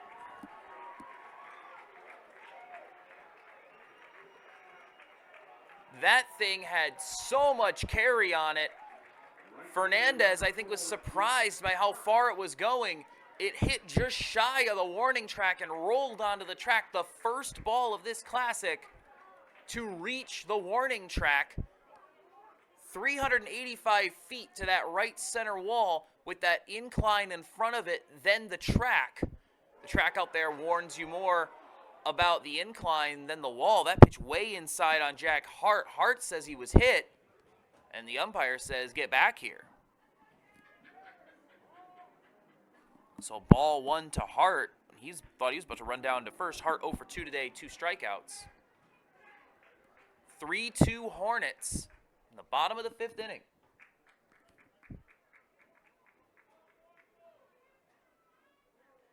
The runner on third and 1 away. Infield playing in, the pitch. Off the end of the bat, that's a base hit. That'll bring the runner in. Hunter Van Sickler scores. Jack Hart to first. RBI single, 4-2 Hornets.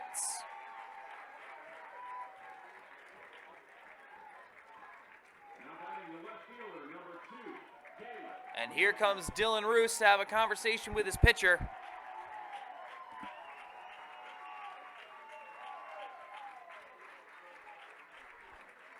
The entire infield in for the conference.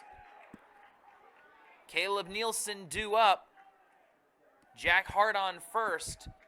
But the damage has been done already in this 5th inning. 4-2, Williamston in front.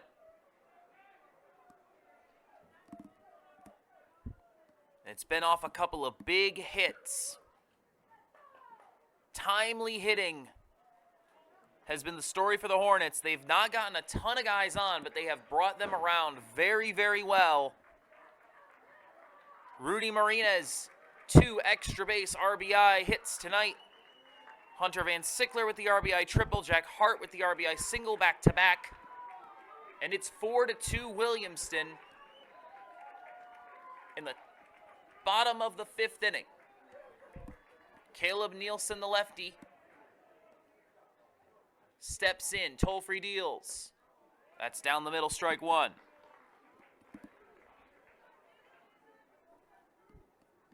Top of the order has struggled in this one against toll-free. 0 for 6 before this inning. But Van Sickler and Hart with back-to-back RBI hits to put the Hornets up 4-2. Toll-free checks on Hart. Now Nielsen, tied for the team lead in ribbies this season with 27. Has a man on. They're going to send the runner. Shows bunt. Takes it off. The throw down to second. Not in time. It's strike excuse me, it's ball one to Nielsen, and Hart's into second with a stolen base. And no, excuse me, it is strike two. The umpire did display a second strike. Initially, the board read 1-1. It is an 0-2 count. The pitch, swung on, fouled straight back, and dropped by a fan. Man, it was an opportunity. It was an opportunity to say, you know, caught by a man from Williamston, but couldn't haul it in.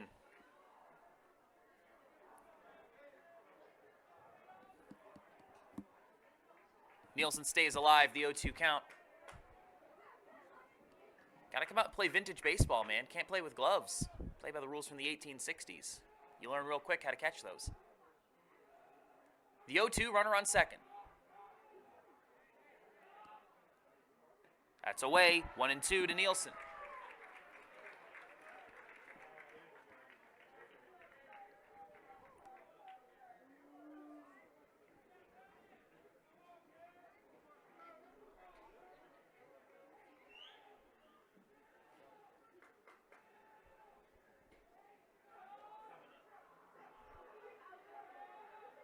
The 1-2.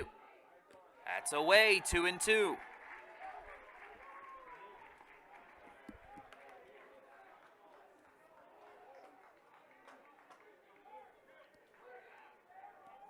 Runner on second is Jack Hart. An RBI single, then stole second. Just one out. And Caleb Nielsen, one of the team's best batters at the plate, looking at a 2-2 count. The pitch. Swung on, grounder, right side of the infield, fielded at second, throw to first. They got him, but he will advance the runner.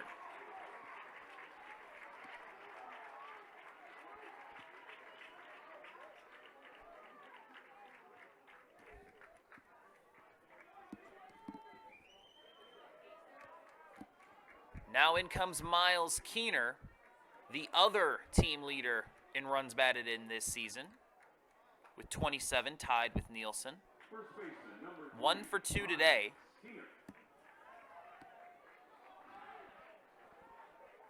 He's got a runner on third. Trying to make it 5-2. Hits that one into right center. Is it going to get down? You better believe it is. Miles Keener with the base hit. That's why he's the team's ribby leader. Liked the first pitch he saw. Brings in Jack Hart. And it's 5-2 Hornets.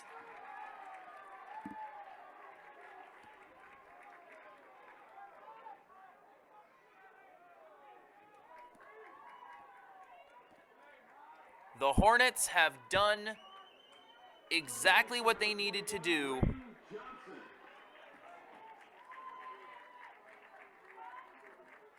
in this fifth inning. Nothing crazy, just get guys on and bring them around.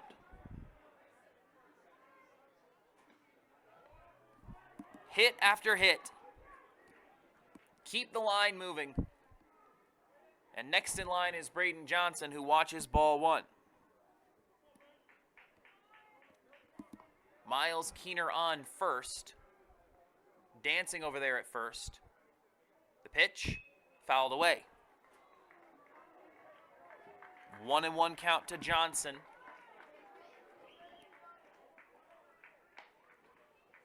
They're getting someone warm in the bullpen for the Cougars. Can't tell who it is yet. We'll try to see if we can't figure that out.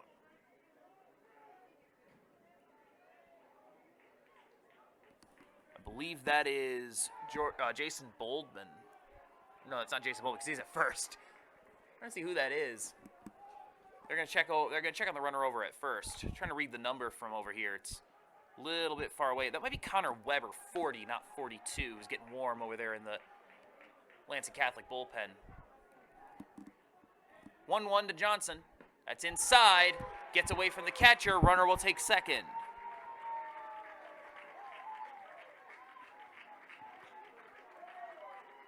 Drew Tollfree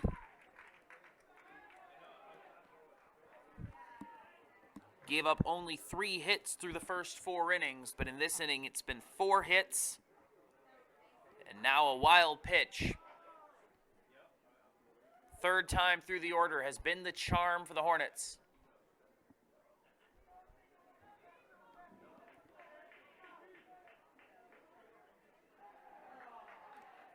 They've stopped warming up in the Lansing Catholic bullpen, so this might be Tolfree's last batter no matter what. Here comes the 2-1.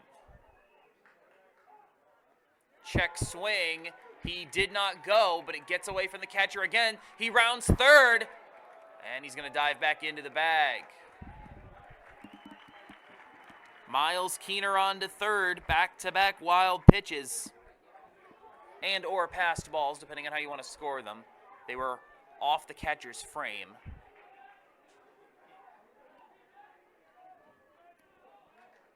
And now, Keener's on third with Johnson, looking at a 2-1 count. 3-1 count, excuse me. The pitch, that's inside, he hit him. Johnson's been hit. He's off to first.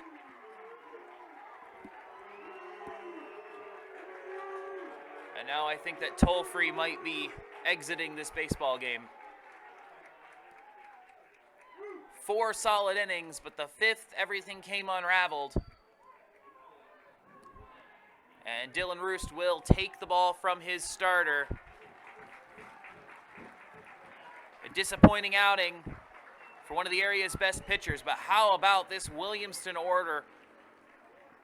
An incredible 5th inning. They have kept the line moving. And I believe that is Connor Weber who will come in to try to end this inning. 4 2/3 for Drew Tolfree. 5 runs allowed, and he's responsible for the 2 currently on. And the biggest difference today, only 4 strikeouts. Williamston has been getting bats on balls, fighting off a lot of fouls, keeping counts alive, working counts back in, and getting on base. Good at bats from Williamston tonight. They knew what they were facing.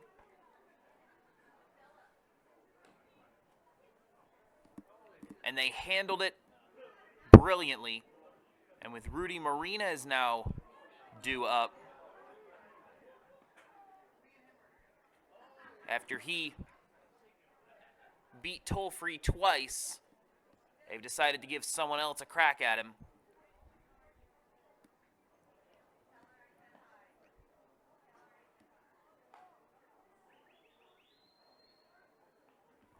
"90 pitches for Tolfree on the night. But an outing that he will not be satisfied with. Giving up 7 hits. And crucially, 4 hits, a hit by pitch, and a couple of wild pitches in that 5th inning. Everything just kind of came unraveled for him there. So Connor Weber, the freshman, will get his opportunity to debut at the Capital Diamond Classic. Rudy Marina is 2 for 2, having had an outstanding night for his Hornets. He drove in both of their first 2 runs. Now he's got 2 runners on and 2 outs to try to do it again. First pitch. Check swing. Does not go, ball 1.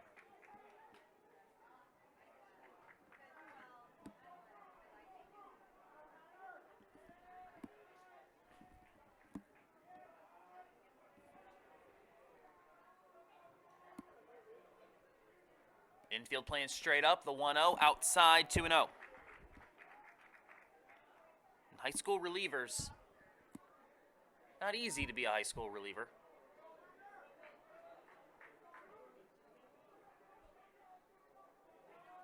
If you're batting against one, you usually want to take the first couple of pitches. That one is low, pings away from the catcher, and the runners are going to go, and Keener's going to score. I believe that one is going to be a passed ball. That pinged off of Levi Holman.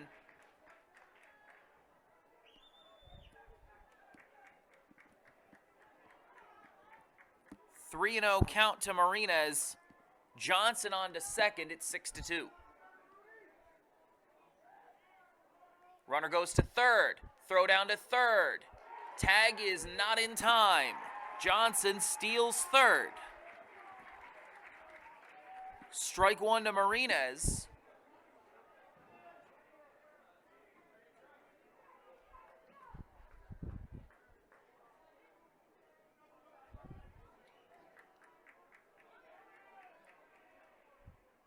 The pitch. And ball four.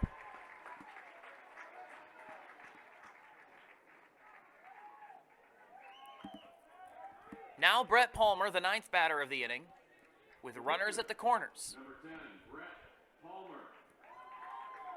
0 for 2 tonight. Just trying to keep the line moving. Pitch. Off the end of the bat, foul. Straight back, strike one.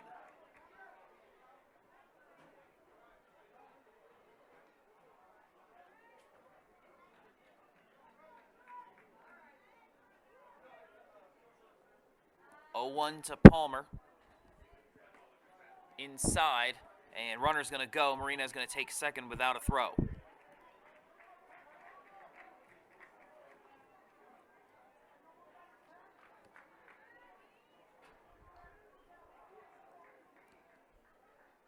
The 1-1.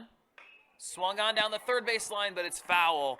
A good piece of contact from Palmer, but he yanked it just a little bit. That would have brought in one for sure, probably two.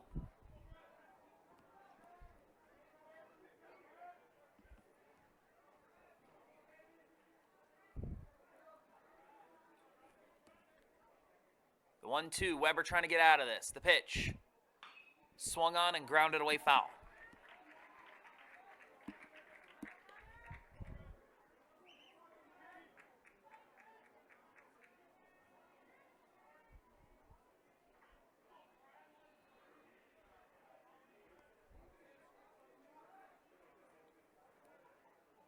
The 1-2 again. The pitch. Inside, 2-2.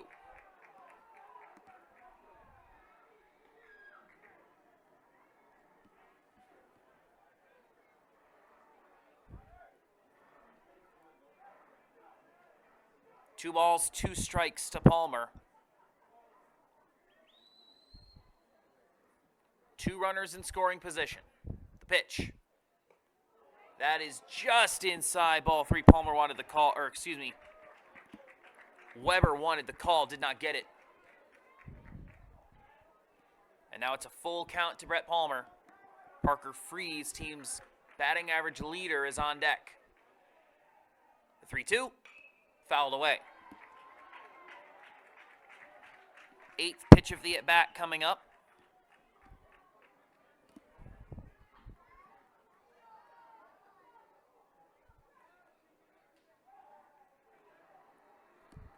Weber trying to end this fifth inning. The pitch. Swung on and fouled away. Palmer continues to stay alive. Longest at bat of the evening now. Ninth pitch coming up. Still 3-2. And of course the runners will be in motion, or at least to some extent motion. There's no reason not to be. Here's the pitch. Fouled straight back. We keep going as the battle between Connor Weber and Brett Palmer intensifies. 10th pitch of the at-bat coming up.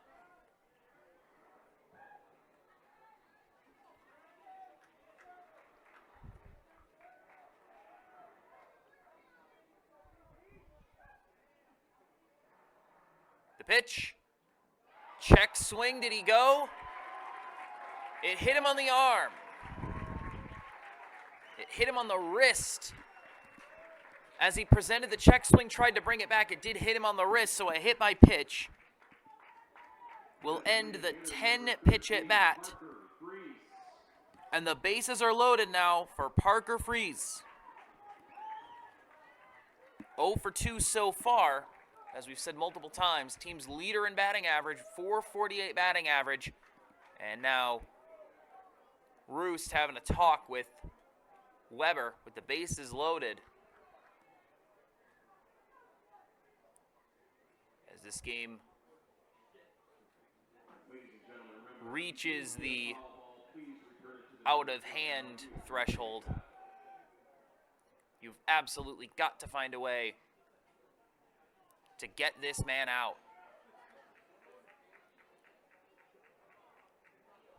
It looks like another pitching change.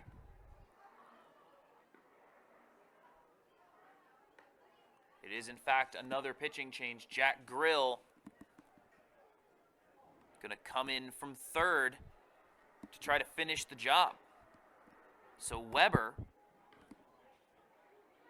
will not get credit for any outs. A walk, a hit by pitch.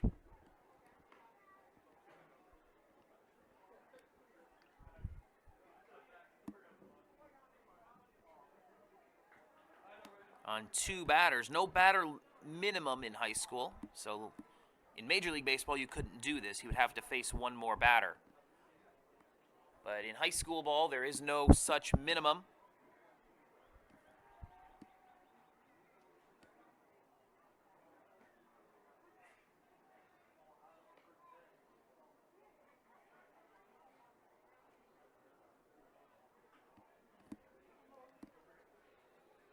So Jack Grill will come in from third to pitch. We'll see if we can't sort out who's going where on the infield. Now pitching for Lansing Catholic, number 1, Jack Grill.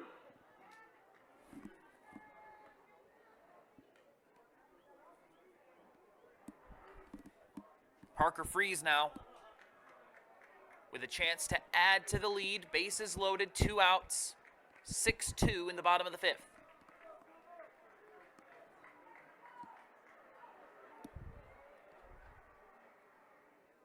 First pitch, high, ball 1.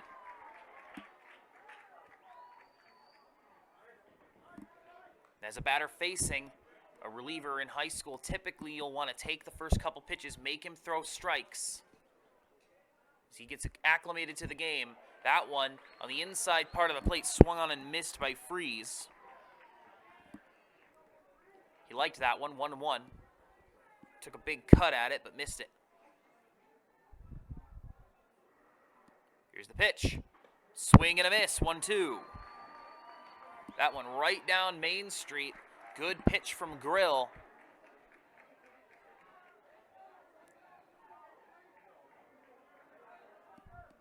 Trying to get Lansing Catholic out of this inning that will not end for them. The 1-2. That's away, 2-2.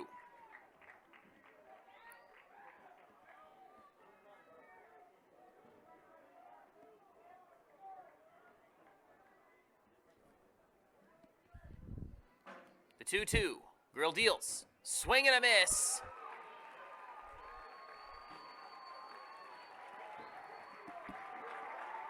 And finally, the inning is over.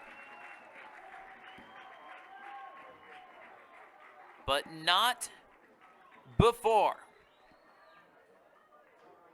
An impressive run from the Williamston Hornets. They chase Toll-Free out of the game. They lead 6-2 going to the top of the 6th.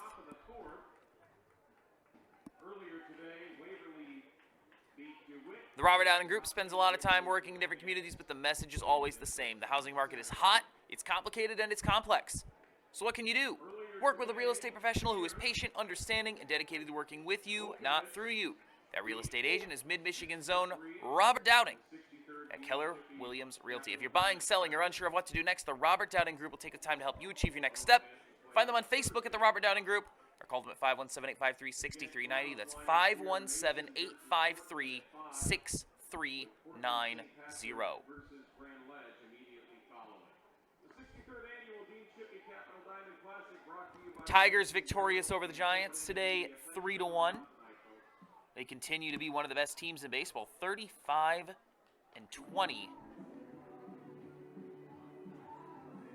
With the best record in baseball.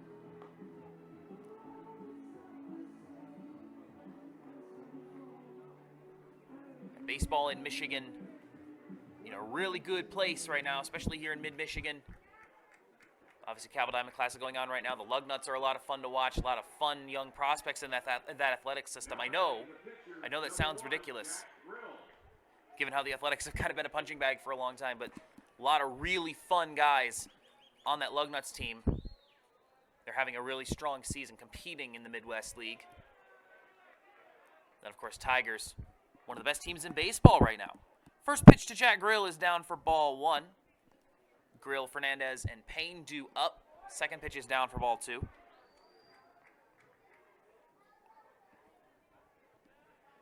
Palmer remains in the game.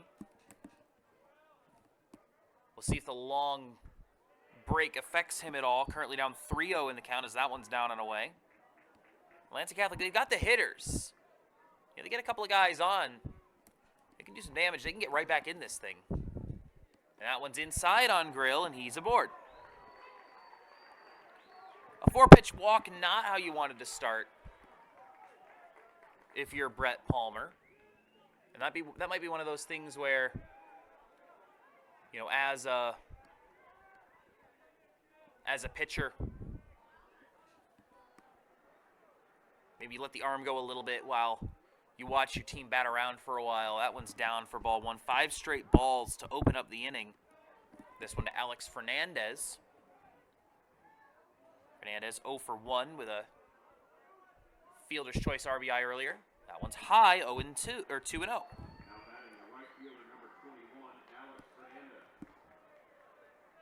Don't see anybody getting warmed up for the Hornets just yet, but Tyler Bryan is going to come out and have a chat with Brett Palmer. Maybe try to get him settled in a little bit. Palmer swung the bat several times. He faced a 10-pitch at bat against Connor Weber not that long ago. You wonder how much that affects a pitcher, especially in high school.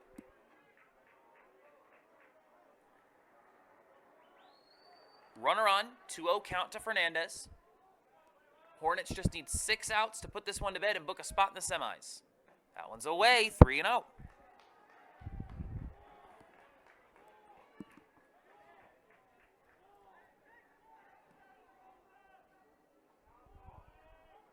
The pitch, that's right down the middle, and Fernandez basically let him throw that one right down the middle. Struggling with his control the last at bat and a half. Give him a chance to throw ball 4. Here's the 3-1. That's away. So 8 of the first 9 pitches are outside the zone. And Lansing Catholic, tying run, is on deck. Lucas Payne 0 for 2 so far. Strikeout looking and a flyout.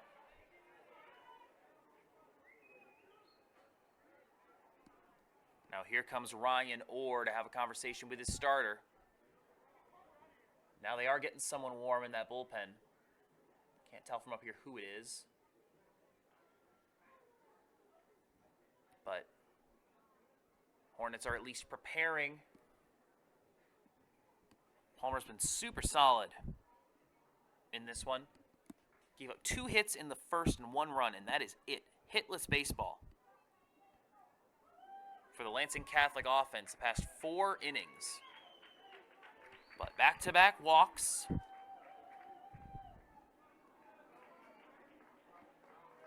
And both those hits were bunts, too. Like, those were not full swing singles. Those were infield bunt singles. Brett Palmer has not given up a hit that wasn't a bunt in this baseball game. Extremely impressive performance from him. The pitch, that's high to Lucas Payne. Now you got to throw strikes. Got to see it out. 5 good innings of work. But you got to have a 6th. The pitch. That's right down the middle, strike 1. Cougars clearly with instructions to make Palmer throw strikes here. 1 ball, 1 strike to Lucas Payne. Runners on first and second. The pitch. Slaps that one through the left side of the infield. It's a base hit. They put up the stop sign. And no, it's been muffed by the left fielder. The throw all the way in. Not in time. Runner scores. An RBI single for Lucas Payne. Fernandez to second. And the tying run is coming to the plate in Noah Youngworth.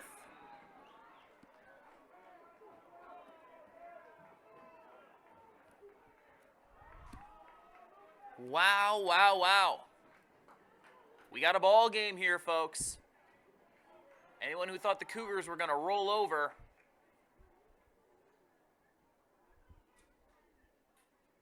completely wrong. Now, Dylan Roos is coming out to have a chat with the umpire. He might be replacing his designated hitter, Youngworth. Might be pinch hitting for him. He's just out to talk about the lineup. Let's see.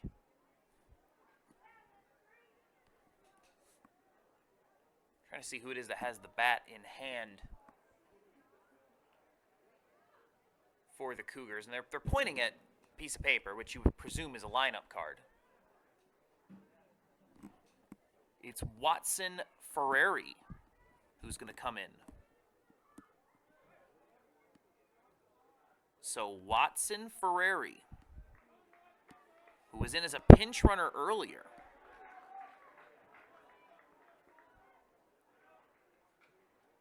is going to come in and pinch hit in the 6th.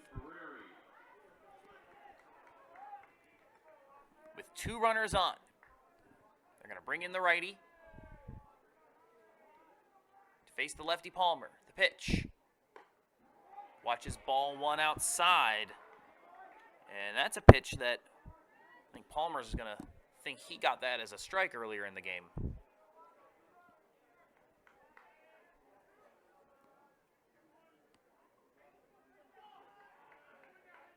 The 1-0, showing bunt, and it's fouled back.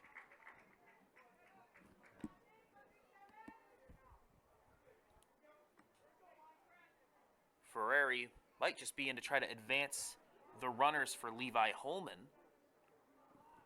Try to get them both into scoring position. See what he does with the 1-1. Swings through and misses 1 and 2. So that bunt attempt was just for that one pitch, it seems. So here's the 1-2. High and away, runner going to third. Throw down to third is not in time.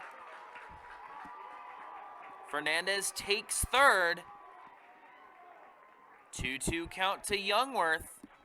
Payne remains on first.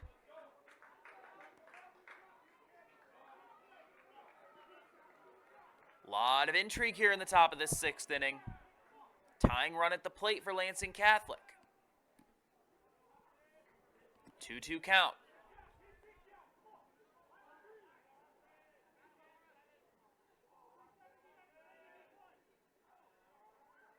The pitch. Foul back. Ferrari stays alive.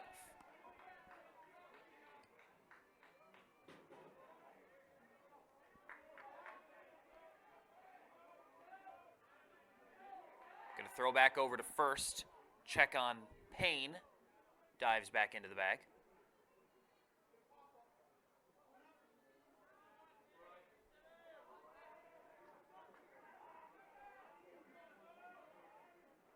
The pitch. Slap down the third base line. It's fair. Base hit. 1 run will score. The runners held up at second and first respectively.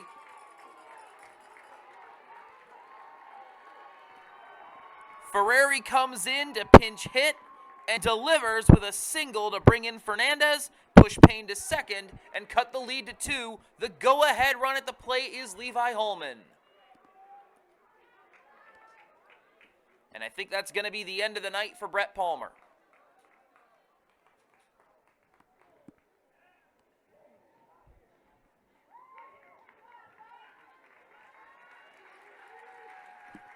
Ryan Orr will take the ball from Palmer. Palmer had had such a good night up until this 6th inning. But he's given up a couple here in this one. And it's now 6-4. I think it's going to be Hawk Harding coming in to relieve him.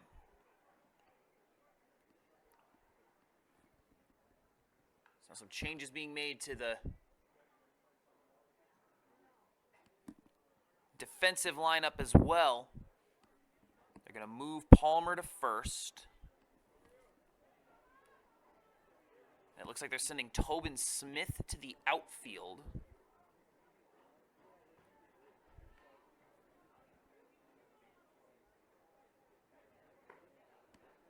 No, excuse me. Smith is going to stay at short. Trying to look and see numbers and see where guys are moving around.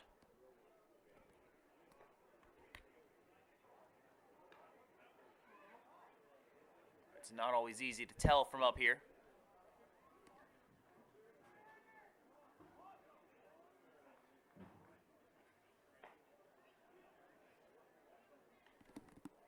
So correction, it looks like Palmer's going to second.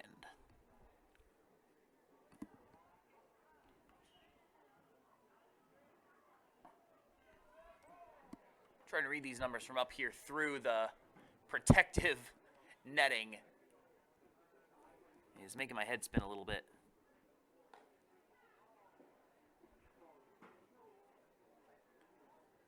So never mind, it looks like Palmer is in fact on first. My initial read appears to have been correct. It is Hawk Harding who is pitching now.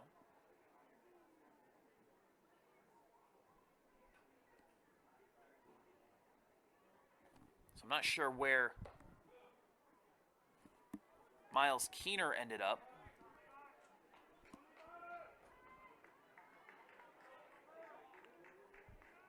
Keener might have been the one who was making his way to the outfield that I thought was Tobin Smith. But in any case, we'll do the best we can with that.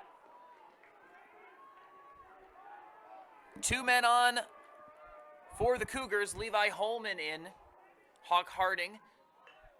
His first pitch is bunted down the third base line. It's a perfect bunt and a base hit. Holman takes the first pitch he sees, bunts it down the third base line. Couldn't have bunted it any better. They don't get better at any level than that one right there. And the bases are loaded for Jason Boldman. Boldman had a big RBI in the first game of the series when they knocked off DeWitt. His RBI single opened up the lead, and now he has a chance to tie the game or even take the lead with a good hit here. First pitch grounded to second, fielded, throw to second is good for 1, throw to first is in time, they get 2. But the run does score Lucas Payne. And Youngworth is on to third, or excuse me, Ferrari is on to third. So it was Elijah Youngworth. Elijah Youngworth came in as the pinch hitter. Took the first pitch he saw, hit a double play, 6-4-3. Holman's retired, Holden's retired, Youngworth is retired. But Payne comes around to score, and the tying run is now on third for Braden Rabideau, who is in fact Braden Rabideau. one-run game. Rabideau 0 for 1 with a sacrifice bunt. Watches in strike 2. 0-2 count to Rabideau. Tying run on third is Watson Ferrari. Base hit would tie it. A swing and a miss would send us to the 7th. The pitch. Right down the middle, strike 3.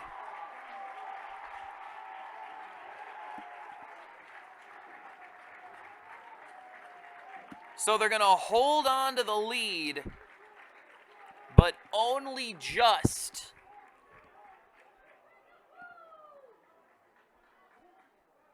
"6-5" the score. As we head to the bottom of the 6th inning.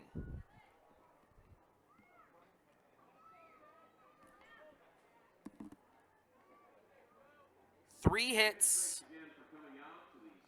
3-run score.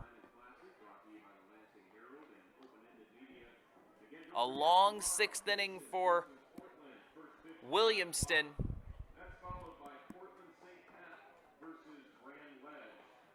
But they managed to hold on to the lead at 6-5 going into the bottom of the 6th with Tobin Smith, Hunter Van Sickler, and Jack Hart due up for the Hornets.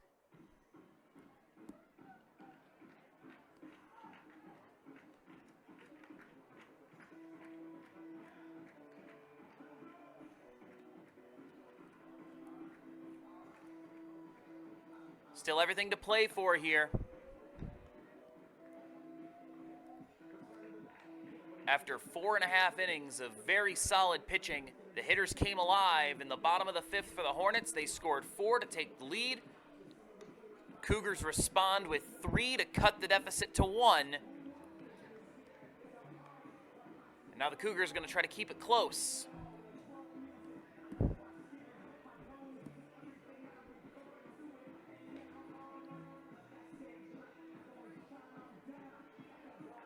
Jack Grill will remain on the bump.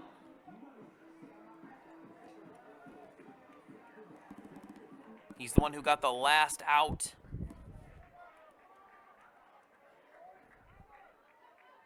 Of the previous inning. Oh, in steps Tobin Smith.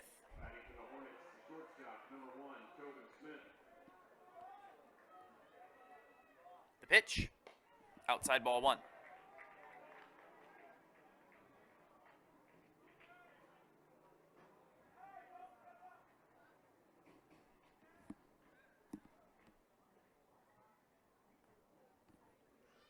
And now the umpire having a conversation with Dylan Roost.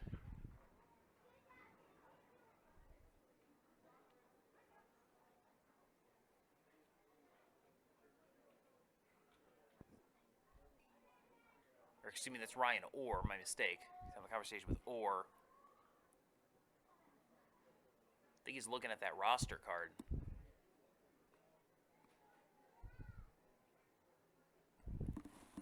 Or looking back to his bench for confirmation of something.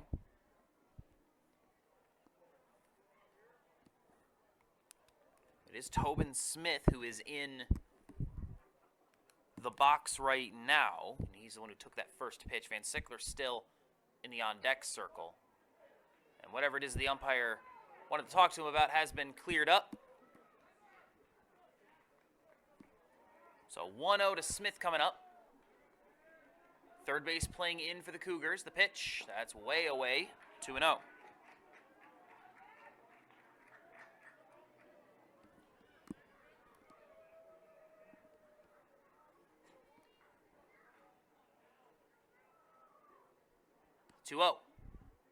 That's high, ball 3.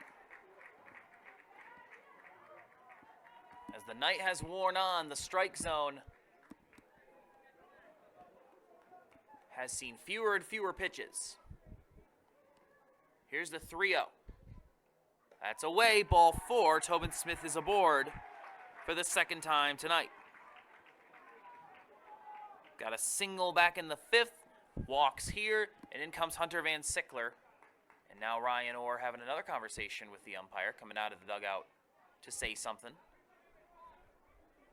Again, something that seems to be lineup card related. Now an assistant has come out.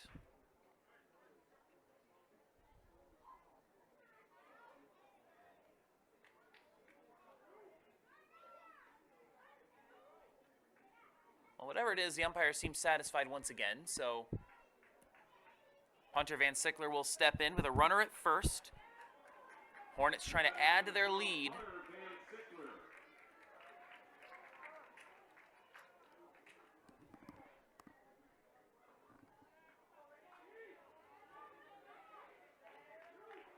6-5 in the bottom of the 6th inning. That pitch is outside from Grill.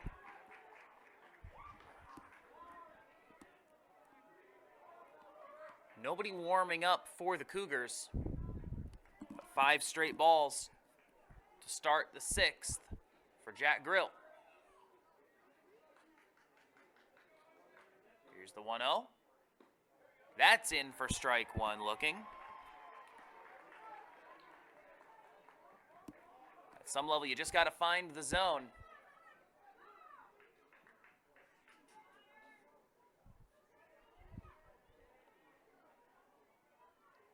Got to dig deep at the end of these games. The 1-1. That is inside 2-1. You've been playing the whole game. It's not like in other levels of the game where you are just a pitcher. You've been playing another position. You've been batting. So you've been involved in this game the whole time. So you are tired. 2-1. Swung on, a liner into center, bounces in for a base hit. Smith to second, Van Sickler to first. And the Hornets have 2 on for Jack Hart.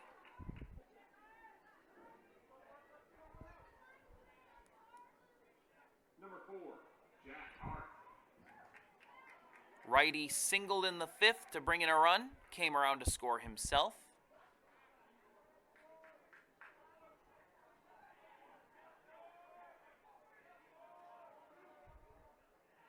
Pitch shows bunt, pulls it off, it gets away, and the runners will advance. Van Sickler to second, Smith to third.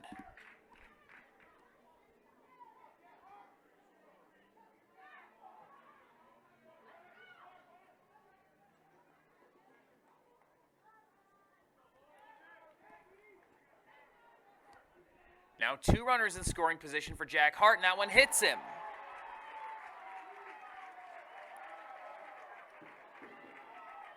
So the bases are loaded with no outs for Caleb Nielsen. And now Jack Grill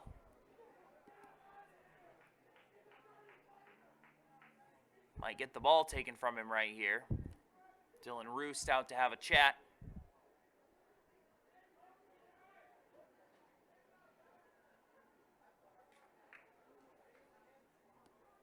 It doesn't look like he's making the change yet.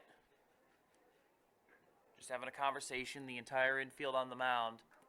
All 3 base runners over there talking to Ryan Orr.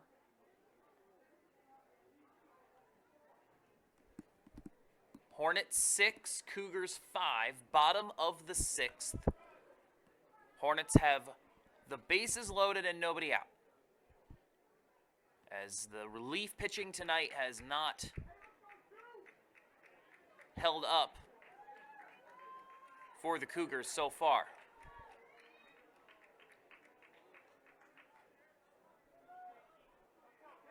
Grill will remain on the mound. Dylan Roost will hope that he finds his control here. They're going to bring the infield in. Or no. Yes, it is going to be Grill still. They're going to throw over to third. Check on Tobin Smith. Caleb Nielsen in the box.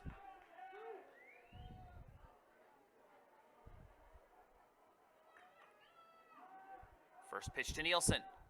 Down and away, ball 1. No activity in the bullpen for the Cougars, but that could just mean that whoever would replace Grill is already on the diamond. The 1-0. That's away. And Holman cannot frame that enough to get the strike called.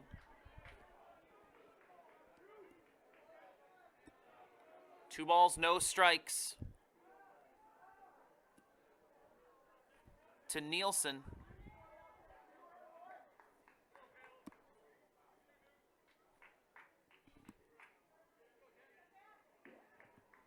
Holman heads out to the mound, chat with Grill for a moment.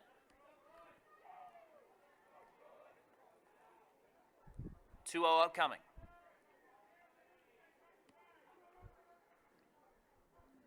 The pitch swung on and fouled away off the roof of the concession stand and into the Hornets bullpen. Nielsen 0 for 3 today. I should say 0 for 2 today. He had a sacrifice grounder back in the 5th. Bases loaded for the Hornets. They lead 6-5. 2-1 pitch upcoming here for Nielsen as he tries to add to the lead. Cougars trying desperately to cling on to just a 1-run deficit. The pitch. That's right down the middle, strike 2. Frozen with the off speed.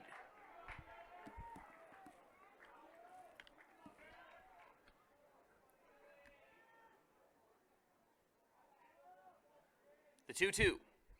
Swung on in the air, foul.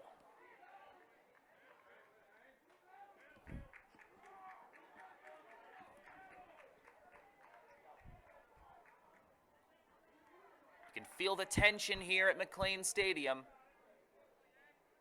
Infield still in for the Cougars here. 2-2 pitch. Grounder right up the middle and gloved. What a catch! They throw home. They throw to first. They throw to third, and they got it! It's a triple play! A triple play for the Cougars! A liner back to the mound. They got one there. They throw to second for the force out there, and then across to third for the force out there. Incredible!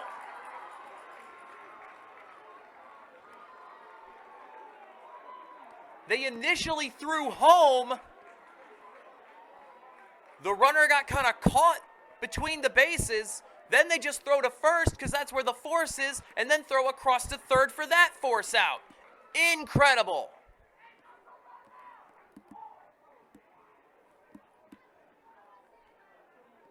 A 1-2-3-5 triple play. My goodness. And the Cougars work some magic to keep this game within 1. That was something.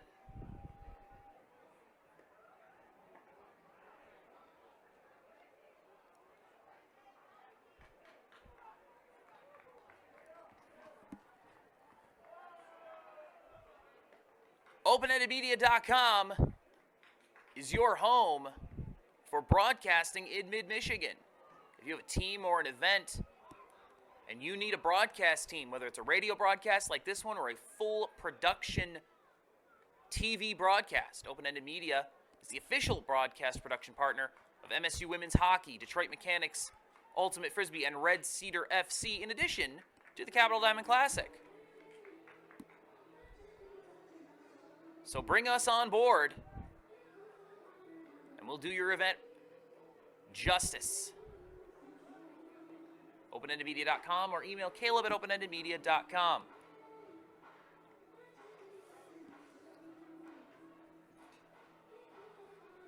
A huge defensive play from the Cougars. They turn a triple play to get out of a bases-loaded situation, and now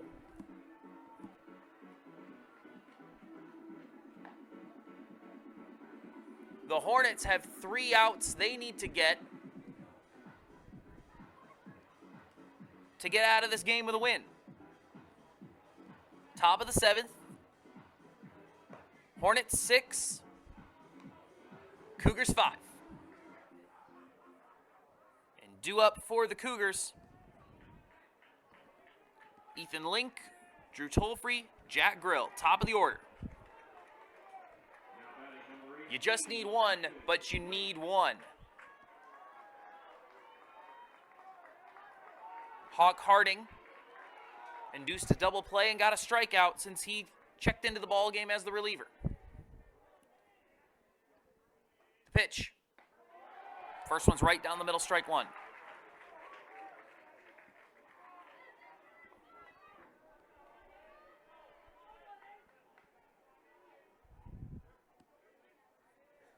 The 0-1 to Link.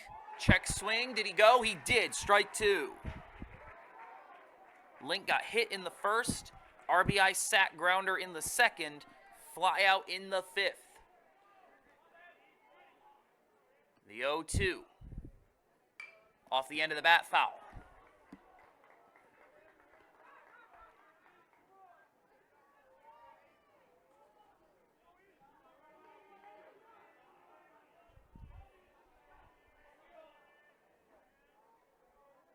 Here's the 0-2. Inside, 1-2. Toll-free on deck. Jack Grill in the hole. Nobody on. Nobody out. Top of the seventh, Cougars down one. Here's the 1-2. Right down the middle, got him at the off-speed, strike three. Was sitting fastball, Ethan Link, and he did not get the pitch he thought it was going to be. Williamston gets their first out. They need two more. Drew Tolfree, 1 for 3, a bunt for a hit back in the first, a ground out and a fly out.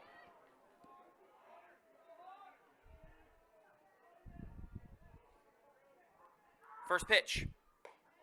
Fastball down the middle, strike one. Cougars a little timid to swing the bat, it seems, against Hawk Harding. He's peppering the zone with strikes right away. The 0-1. Swung on in the air, foul territory, first base over to it, and they make the play. I believe that's Palmer over at first. Subbed in over there after the pitching change, 2 away. Jack Grill. He needs to get aboard for the Cougars. If the Hornets get him out, it's ball game. The pitch. Strike one, fastball down the middle again. That is Harding's pitch.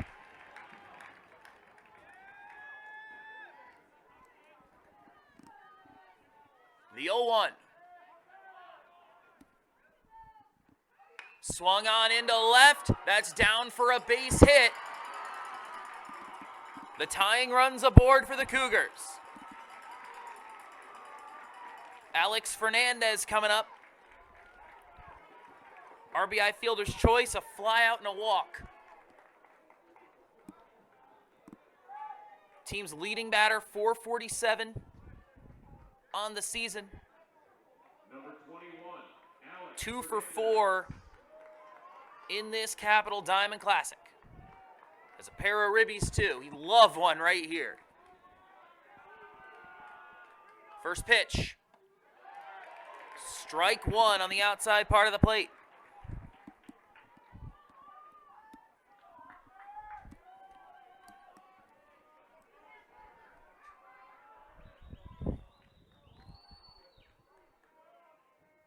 The 0-1. Away ball one.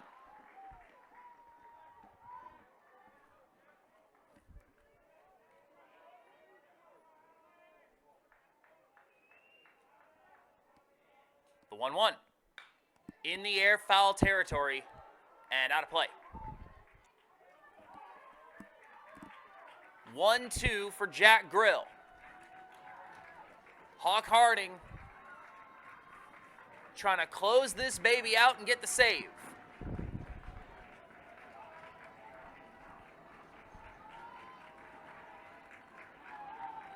Williamston looking for a semifinal berth. They're one strike away. But the tying run's on first for the Cougars. Here's the 1-2. That's high, 2-2.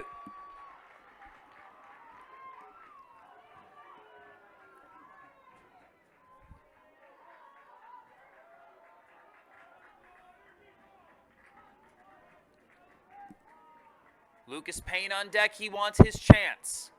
2-2 to Alex Fernandez. The pitch. High, full count.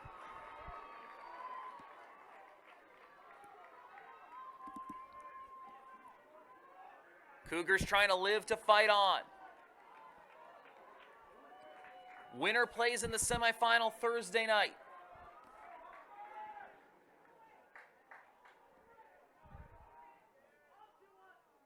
The payoff. It's high. Ball 4. Hernandez is aboard. Grill to second.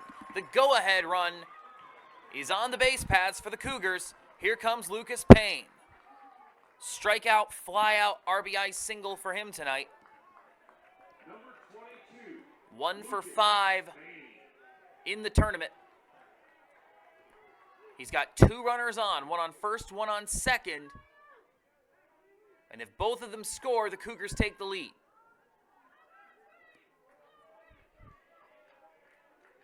Two outs for the Hornets defense. First pitch. That's in for strike 1 off speed. Harding's been going with that first pitch fastball in a lot of these at-bats. I think that Payne might have been sitting on that, but it tailed away and caught the corner. 0-1.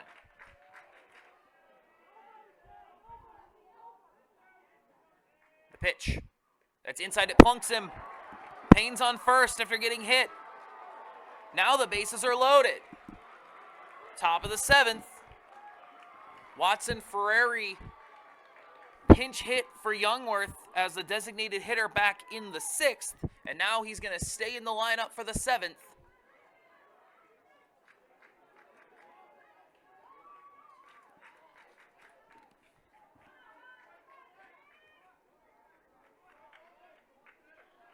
Umpires having a chat.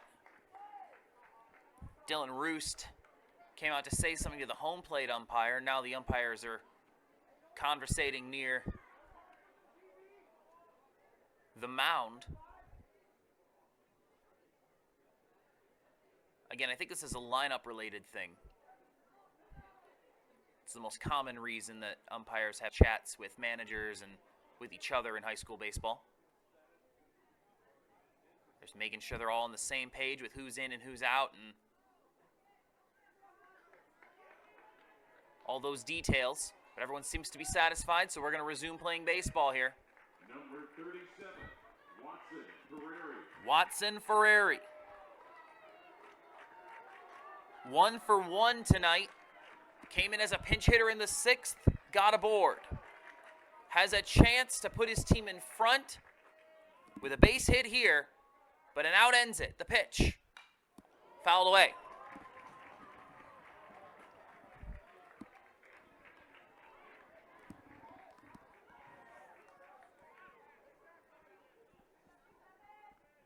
This has been some baseball game. Ladies and gentlemen, please return Various to the nearest dugout. Thank you. pitching and hitting feats throughout. Been alternating back and forth, it seems, but now it comes down to this. Here's the 0-1. In the air, right field. Hart coming up to it. Waved off by second. Johnson makes the play, and that's the ball game. The Hornets hold on. The Williamston Hornets are playing more baseball on Thursday in the Capital Diamond Classic semifinals. What a game. Really a shame either of these teams had to lose, but that's the Classic for you. Good teams lose sometimes. The Hornets were better tonight, and they absolutely deserved this one. 6-5, they win this. They'll be in the semifinals on Thursday. Well, they'll play the winner of Portland St. Patrick and Grand Ledge. That game is tomorrow night at 7. That's our nightcap after Mason and Portland take the diamond at 5.